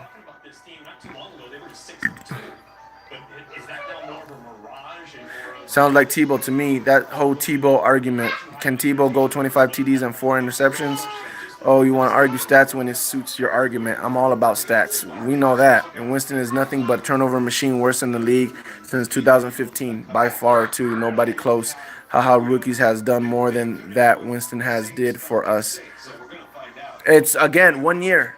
I don't like nobody. I would rather take Winston going like this every year slowly than a rookie going like this and then like this. Because, again, name out Carson Wentz. Went like this, and like this. Jared Goff. This, and like this. What was the other dude? Derek Carr. This. Mahomes. His first year, he's like this. What do you think he's going to do? I don't trust none of them. Jameis. That's why I take Jameis anytime. Yeah, but when you get hit with stats, that makes you sound crazy. Then stats don't matter. Bortles is close, but Winston has 600 more snaps. Winston QB IQ is way higher than Freeman. Facts, super facts. Winston's QB IQ is higher than a lot of quarterbacks in the league, though. Cam too, up and down. But Cam is like, you can't even count Cam because Cam has nothing. Cam is not quarterbacking. Like, Cam quarterbacked 2 years in his career. His rookie year, his sophomore year, he was a quarterback. After that, he wasn't a quarterback anymore. After that, he was just another player on the team. He wasn't like the quarterback where, okay, we're going to do whatever I see. And Cam Newton hasn't been that dude. Only since his first 2 years. That's why I laugh when people talk about, oh, this person. Yeah, people were talking about, I remember last year when people were talking about Wentz. Oh, Wentz is doing this. Jameis will never do what Wentz is doing. Well, Wentz ain't doing what Jameis is doing, I tell you that. What happened to Wentz? They did that same thing with Derek Carr. Derek Carr's already in the playoffs and da-da-da-da. Listen, what happened to Derek Carr? Derek Carr don't look the same no more. Everybody always compare Jameis to somebody, and that quarterback that had one good year all of a sudden don't look like that quarterback no more himself. It's like that's like comparing them to Fitzpatrick. Oh, Fitzpatrick had that 1 year. Yeah, but he ain't look like that all the time. He just had that 1 year. That's like saying that. That's on them. That's like I said, especially if they're a Bucs fan, that's on them. They gotta live with that because Jameis ain't going nowhere.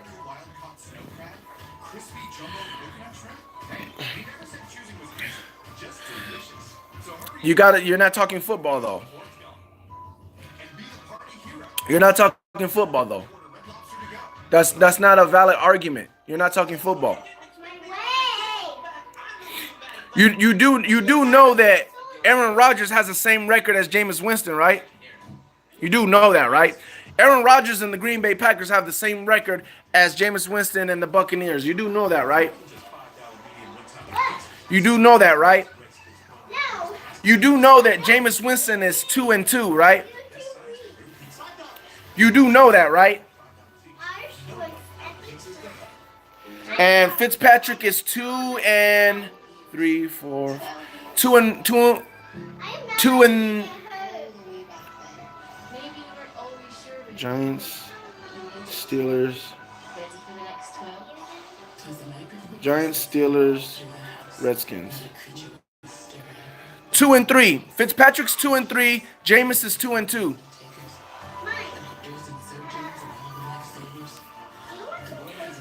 So that's why he got to go. I know Rodgers is a Super Bowl winner and the best quarterback in the league.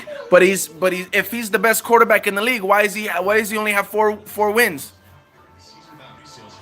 You're not talking football. If he's the best quarterback in the league, why does he have 4 wins? You're not talking football, bro. You're not talking football. You can't talk football. You can't talk football. Because his team sucks. He ain't the reason they losing. My point exactly. My point exactly. Thank you. Thank you. My point exactly.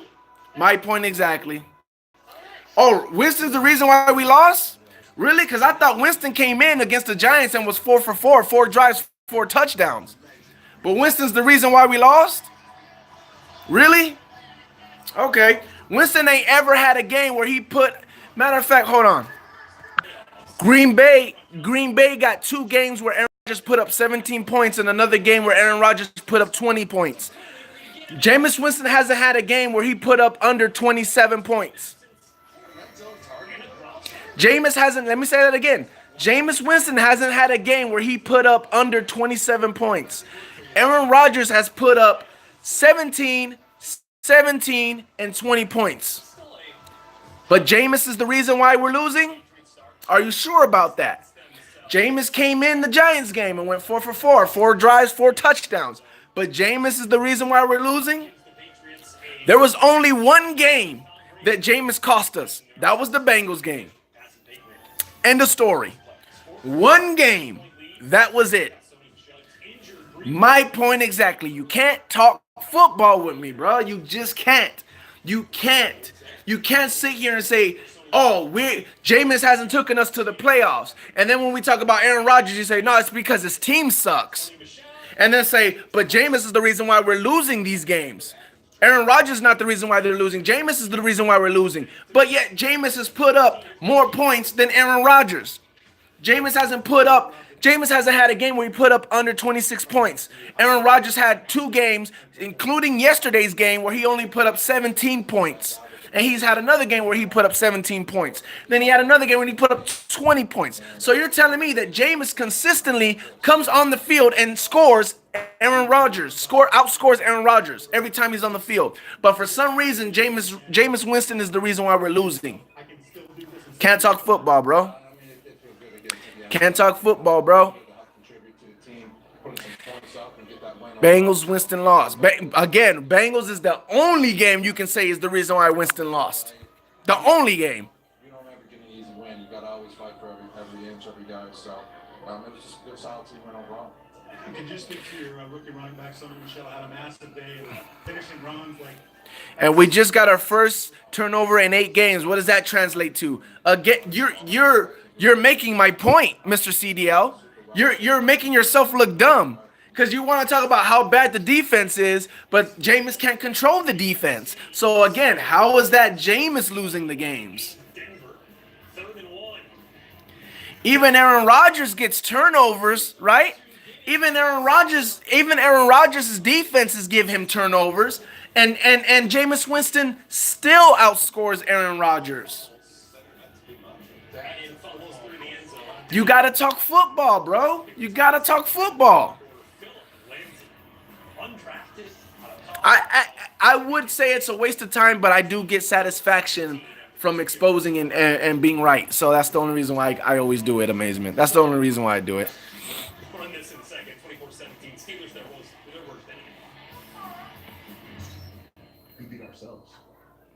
So let me ask you a question.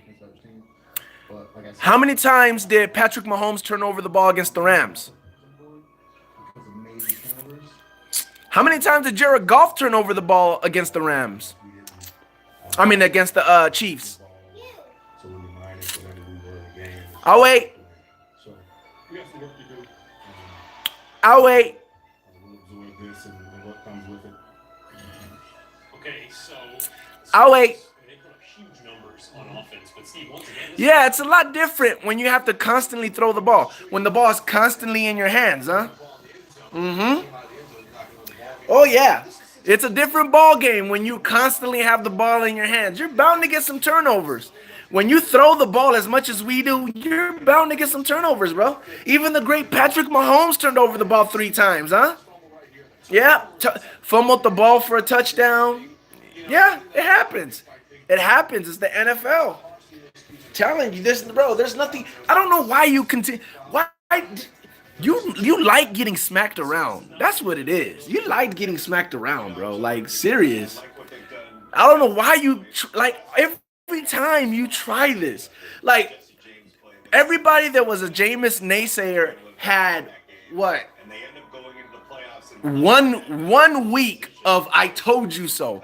And that's another thing. That's another thing that I always forget to say. Everybody that's ever come to me, especially the people on PS4 and everything, that always said, I told you about Jameis Winston and da-da-da-da. My whole thing is, you do realize that this is the first week that you were able to ever say that to me. Like, this was the first week that you were able to say, I told you so about Jameis Winston, and I just have to be quiet. Because he had a bad game against the Bengals. I have to be quiet. You do realize that was the first game that anybody could say, I told you so, and I had to be quiet because it was like he did have it was all Jameis. This was all Jameis. It was. This was Jameis having a bad game. So think about that. If he's had, what is this, his 3rd or 4th year? This is his 4th year, I believe. Is this his 4th or 3rd year? Yes, it's 4th because the next year is 50-year option. He has 3 years. Now he's on his 4th. And you barely had 1 week where you could shut me up and I can't say nothing because he had a bad game? Think about that. Think about that. 1 week out of 4 years. Even though I've admitted that there's been like 3 other games, you know. There's been other games where I've said this was his fault. But this was the only year, this year, 4th year, was the only year that people felt confident enough.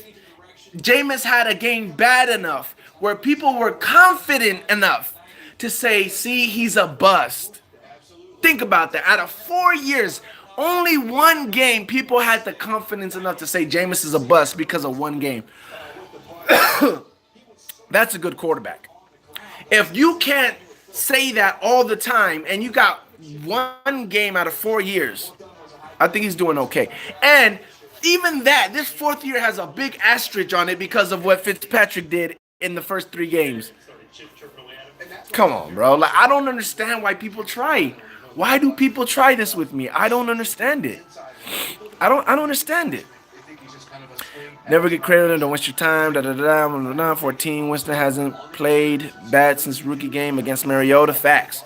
Well, no, that's not. Winston has had that game. That was his first game. Then he had the game against the Panthers. His rookie year, he had like 3-4 games where it was bad. He had 3. His rookie year was a bad year, even though statistically it wasn't for a rookie. But as a quarterback, I'm honest with my quarterback. So his rookie year, he had a few games where I was like, man, Jameis, you got to do better. You got to do better. Sophomore year, he had maybe 1 or 2 games where it was like that. Third year, maybe 1 game where it was like, okay, this was on Jameis. Maybe 1 game. And this year, the Bengals game. I could name games where Matt Ryan was the problem. I could name games where Cam Newton was the problem. Give me any quarterback, and I can name games that, and maybe not Tom Brady, maybe not Aaron Rodgers, the top, guys like that. Maybe not Drew Brees, even though I'm pretty sure I could think of a game where Drew Brees cost the game. I know there was a game where Drew Brees cost the game. There was a few games, not last year, but the year before, where Drew Brees cost a few games. That's why I was like, Drew Brees is done. Like, he's costing the team games. But yeah, there's any quarterback, you can name games where they cost the game. They cost the game. Again, you have to talk football. You see, this is the thing. This is the problem with people that try to talk. Thank you, gambler. This is the thing that people try to talk that they mess up when they talk football with me. When they talk football with me, they think two things: stats for that game or stats for that year.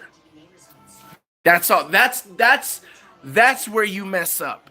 Don't come to me about stats for one game or stats for one year. Don't do that, because I'm gonna say, wait a minute. What about this player? What about this situation? What about this year? What about with this coaching staff? What about when this happened? What about with? And you're gonna be like, oh well, that you're gonna give an excuse, that. And then I'm gonna say, okay, well, what about when this happened? Oh well, that. Oh, okay. Well, what about when this happened? What excuse you got for that? Oh, well, that's not. No, you're gonna look stupid. You're gonna look stupid. Don't come at me unless you have like football knowledge, unless you compared whatever it is you're thinking about, unless you really compared that to the rest of the league. And that's really the Bucs that's really the Buck fan base's problem. Is they compare their stats with just one team that they see. That's basically what it is. Oh,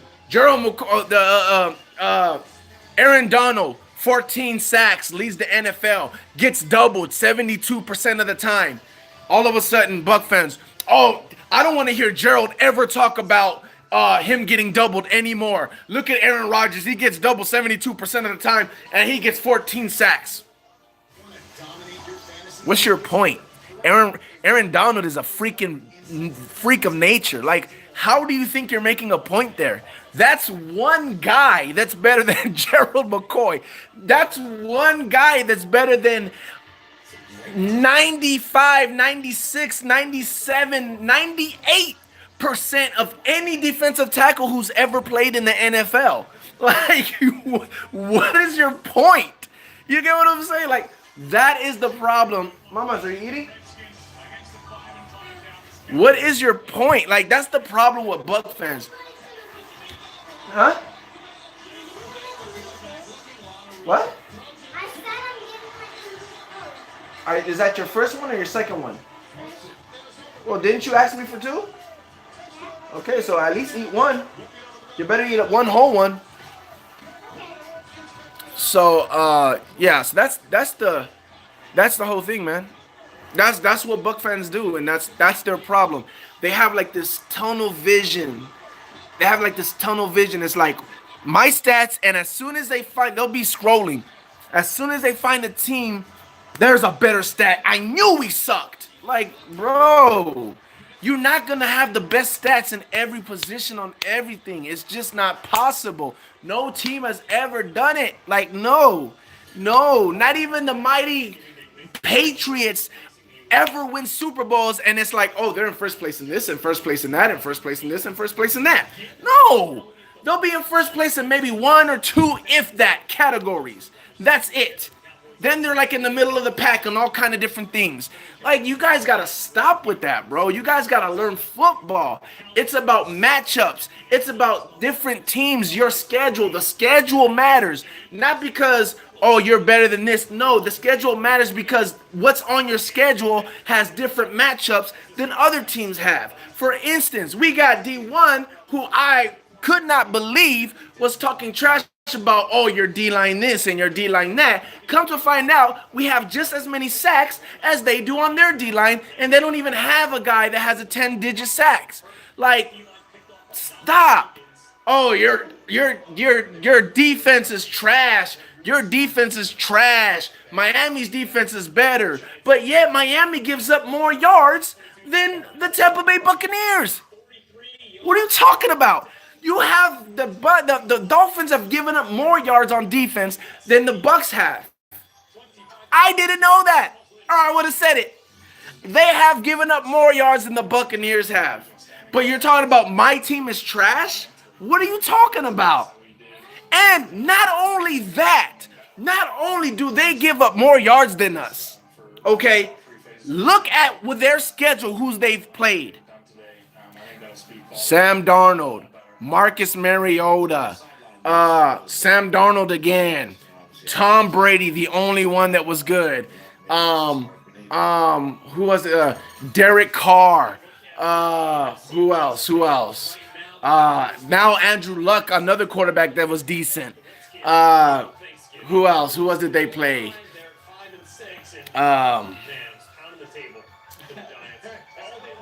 Just garbage quarterbacks. And who have we played? Drew Brees, Matt Ryan, Cam Newton, Ben Roethlisberger. Who else? Who else have we played? Eli Manning and the Giants. Who else? The Eagles. Who else?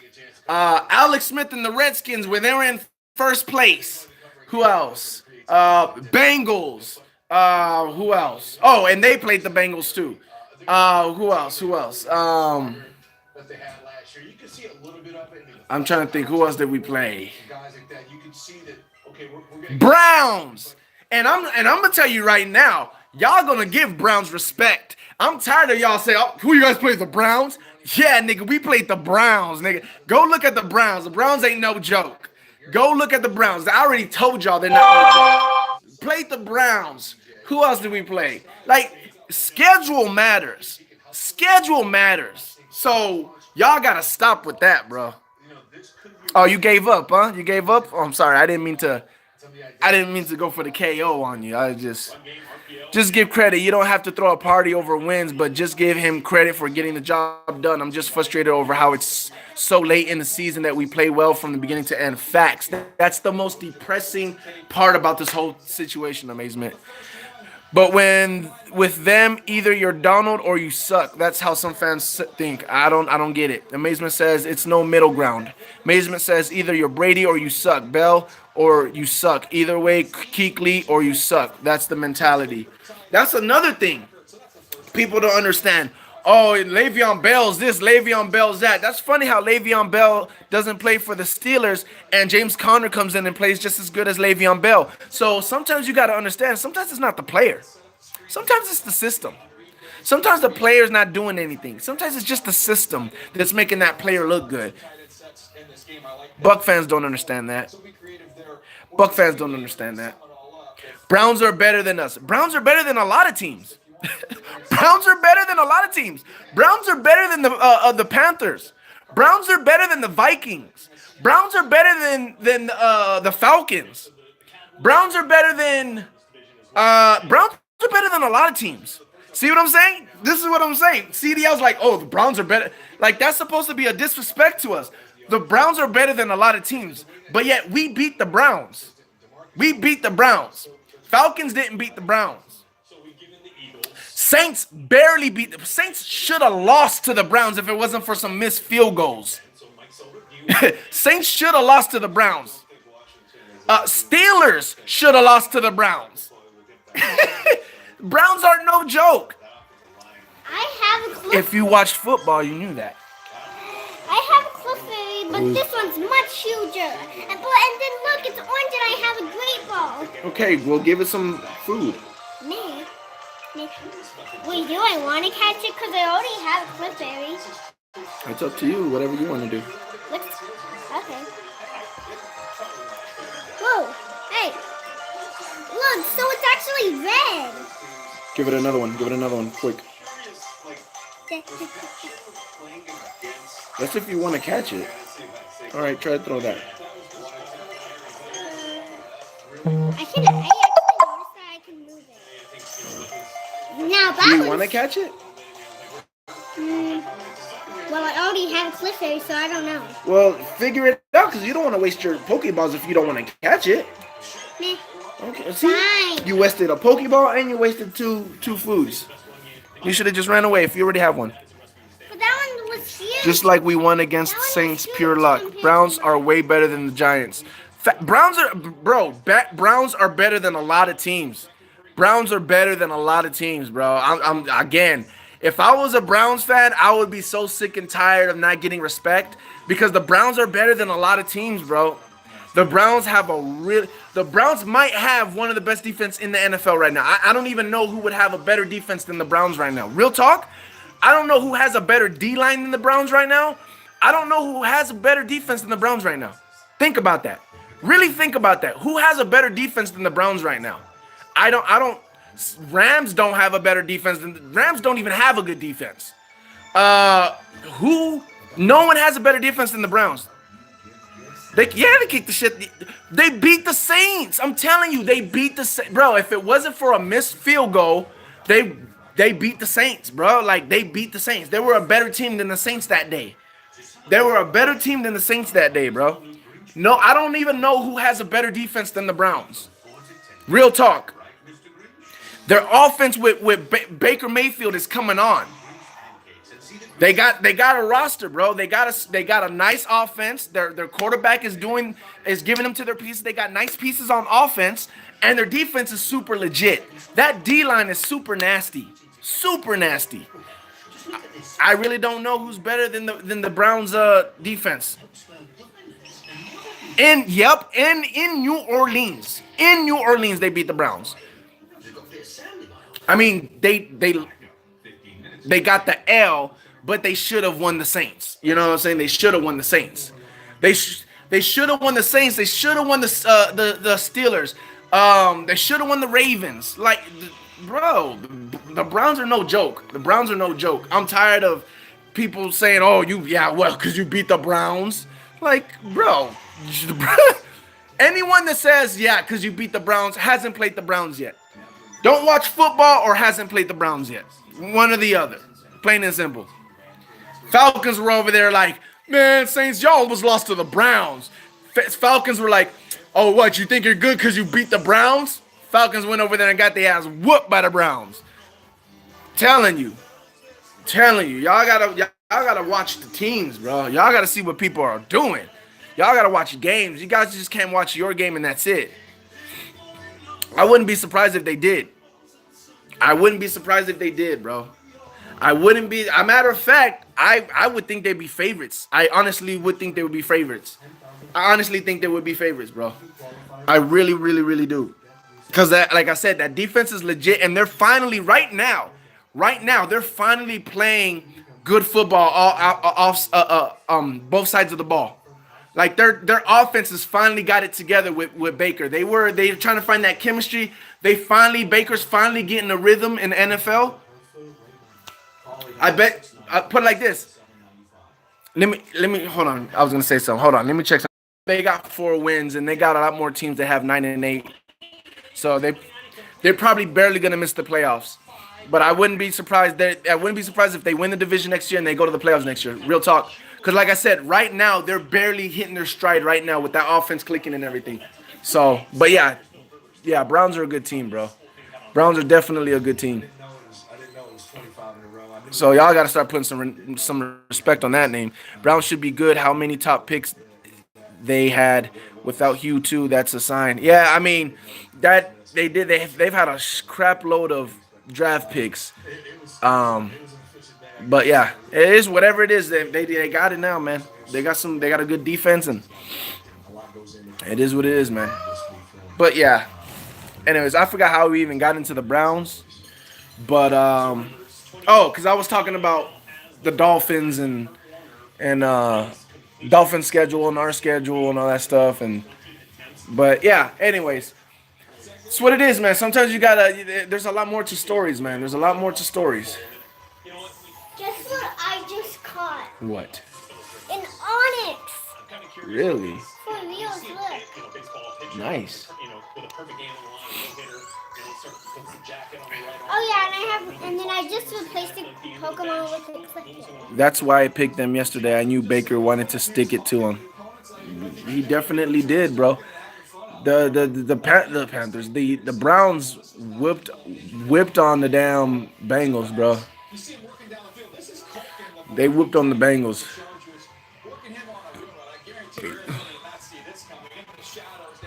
This is what it is, man. Like I said, y'all, a lot of people gotta really pay attention. Yeah, it was. People gotta pay attention to what's going on in the league, man. It's going on in the league. It's crazy because especially in the NFC, man. In the NFC, it's crazy, bro. Like, there's like so many teams that are like I said, once again, we got 4 wins, and the team that's in the wild card spot only have 6 wins. Like, there's a lot of teams that 5, 4, 6. Like, there's usually like, well, I guess there's still more time, but I was gonna say it's usually like you already know. Okay, division winners. You might have one or two divisions where it's still close towards the end of the season, but it's like usually that's what you usually have. You usually have like the division winners already. Like by this time, like right now, the Saints, you already know they won the division. Usually have that with two divisions. Then you usually have two divisions where it's like it's probably going to be close to the end. But whoever doesn't get it usually is going to make the playoffs in the wild card spot. But then you got the Dallas, the Cowboys, the Redskins, maybe even the Eagles if they try to make a last minute push. You know that they can beat up on each other, and whoever doesn't win the division, even though they're one game from winning the division, they don't make the dang playoffs. You know what I'm saying? And another team that has like 8 or 9 wins can make the playoffs. So it's still close, man. It's still a lot of teams that it's like right now is if I was a coach, that was in the Vikings situation and the Seahawks, Bucks, Panthers, Falcons, whatever. If you're in that 4, 5, 6 win area right now, and you're a coach, I would be telling my team, how bad do you guys want to how bad do you guys want to make it to the playoffs? How bad do you want to make it to the playoffs? Okay. Why do you want to make it to the playoffs? Do you think if we went to the playoffs, we would do anything? Like, if we really make it to the playoffs, do you think we would make any noise? Do you really? Okay, well, show me. Because we're in the playoffs right now. Right now, we're in the playoffs. You lose, you're out. All those teams are in the playoffs right now. You lose, you're out. That's basically what's going on in these next 5 games. You lose, you're out. Now, obviously, the teams that got 6 wins, obviously they can lose 1 or 2, and still make it. But that's basically what I'm saying. As a team, that's what I would say, like, straight up. Like, this is the playoffs right now. You're in the playoffs right now. You can't lose. Like, you can't lose no more. Having played the NFC East, we should have took advantage of that. That's the weakest of the division in NFC. I don't know. I don't think it's the weakest. I think the division, well,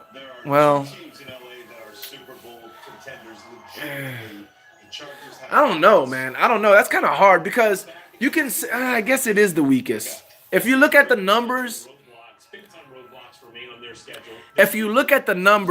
it's the weakest.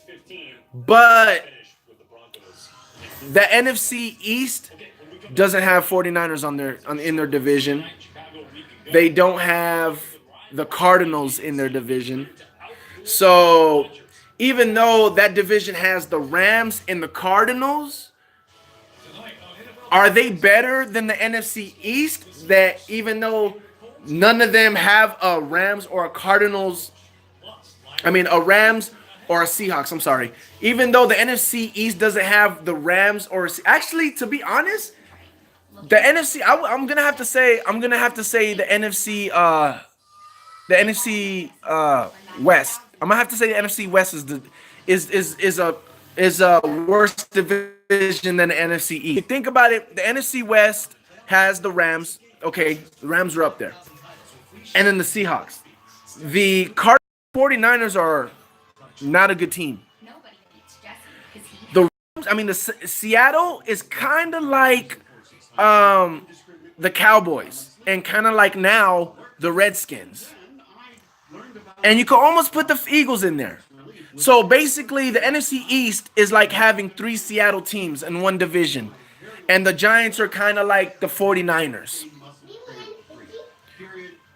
So I would say the NFC. It really depends on your thinking, your way of thinking, which one is worse. But it's I would say NFC West is worse than the NFC East because, like I said, if you put every team against each other, okay, you put the Rams against Cowboys, Redskins, anybody in the NFC East, Rams beats all of them. You put the 49ers against everybody in the NFC East. Everybody in the NFC East probably beats the 49ers. Maybe not the Giants. Maybe. Anybody in the NFC East against the Cardinals, they all probably beat the Cardinals. Seahawks.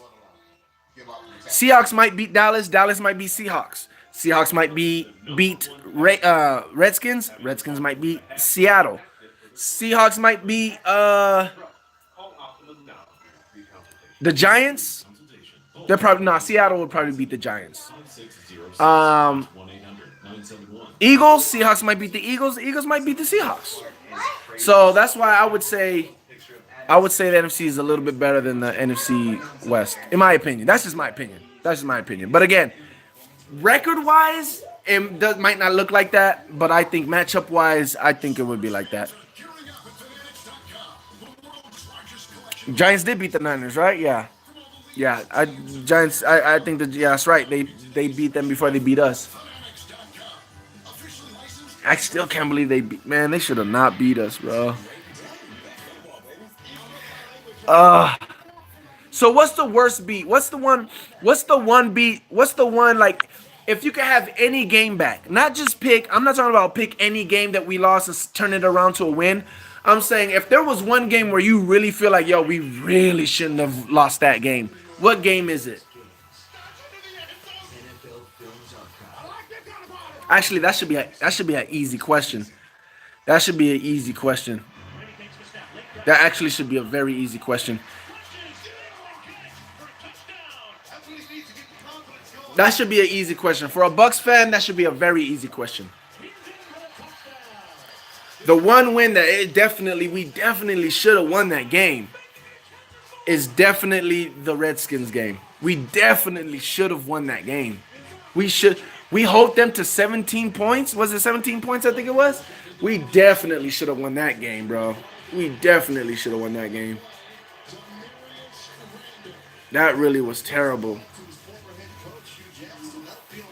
We really should have won the Pittsburgh game too, and the Bengals game, and the Giants game. Well, at least the Giants were going back and forth with us. You know, it's not like the Giants, like if we had Jameis from the beginning, what's to say that the Giants just wouldn't have kept scoring with us back and forth? You know what I'm saying? So I think out of all those games, we could at least give the Giants that one. It is what it is. But the Bengals, we definitely should have won the Bengals game. We definitely should have won the Steelers game.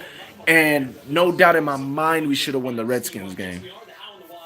What happened on Sunday, but in this hour, we are also the what could be on Thursday night.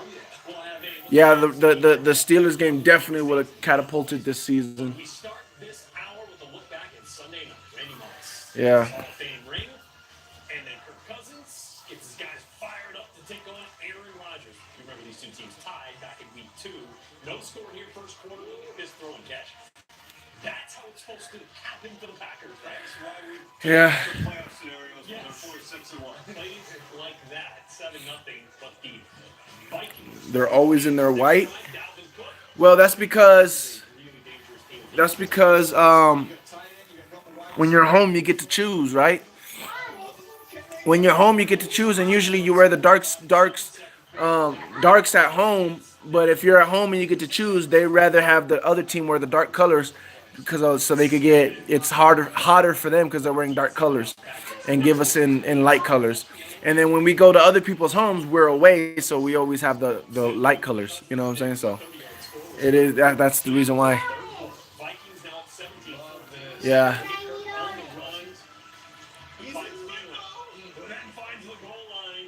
Touchdown Vikings, 14-yard score. Thielen 8 catches, 125 and a touchdown. It's the 9th 11-yard receiving game of the year. So now Aaron Rodgers needs some of that late game magic. We find it here with a wide open Montana. But picking on Bolton Hill, in for the injury, Xavier Rhodes. Yeah, exactly. All right, guys. Well, I've been on here for 2 hours. I felt like there was stuff I wanted to talk about. Like I woke up. Robert, how many yards does he have right now? Let me know because I was wondering about that too. Um, I woke up today like I felt like I didn't talk enough about yesterday. You know, like I felt like there was more stuff I wanted to talk about. Um, We had a 129 quarterback rating. 180 yards for Amari Cooper, really? Yeah. What was it saying? Like mid 500s? Nah, he's not gonna reach 1,000. Nah, he ain't gonna reach 1,000. There's no way. Um, what was I gonna say? So yeah, yesterday I felt like, or today this morning I woke up. I just felt like I don't think I said enough about just everything. The Deshaun situation, the game. I don't think I felt like I didn't say enough about the game, about what we did. Um, I don't think I don't think I said enough about Jameis and just the whole situation. So I really wanted to talk, man. And um,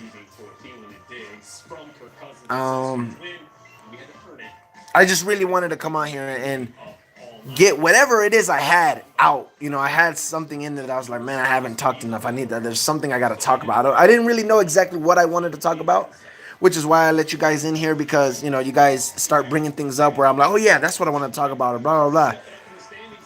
Ryan Hellrung says he should be at about 600 now. Depends on how many yards he got this past game. He was at 523 before. Okay. Well, I even if he's at 600 right now, I really don't think he'll reach 1,000. I don't think we run the ball enough to be around that. We don't have. I don't think there's enough games on the schedule where we can sit there and just run the ball with him. You know what I'm saying? So, yeah, I don't think that's gonna happen. What was I gonna say? Right. Let's see breaks long runs. Right. But yeah, so this is why I came out here, man, because I felt like there was some things I wanted to get out. I just didn't know what exactly I wanted to talk about more, or just you know how it is, kind of like therapy. There's just something I wanted to talk about, man. A little bit of playoffs talk, a little bit of schedule talk, a little bit of roster moves, roster players and coaches, and just a little bit of everything, man. Anyways, appreciate you guys once again, like always, of course. Appreciate you guys going on here. Um, Thanks everybody. Shout out to everybody that's been on here, man. I'll see you guys. Maybe I don't know. Maybe I something else happens that I want to talk about, and I get back on here. We talk about some more stuff. Till then, I'll see you guys later, man. It's your man RTP, Skull Gang in the building. When they say real talk, don't forget that's true about Noah. I think his best game was against the Panthers. Yeah, don't forget the Perez. Deuce.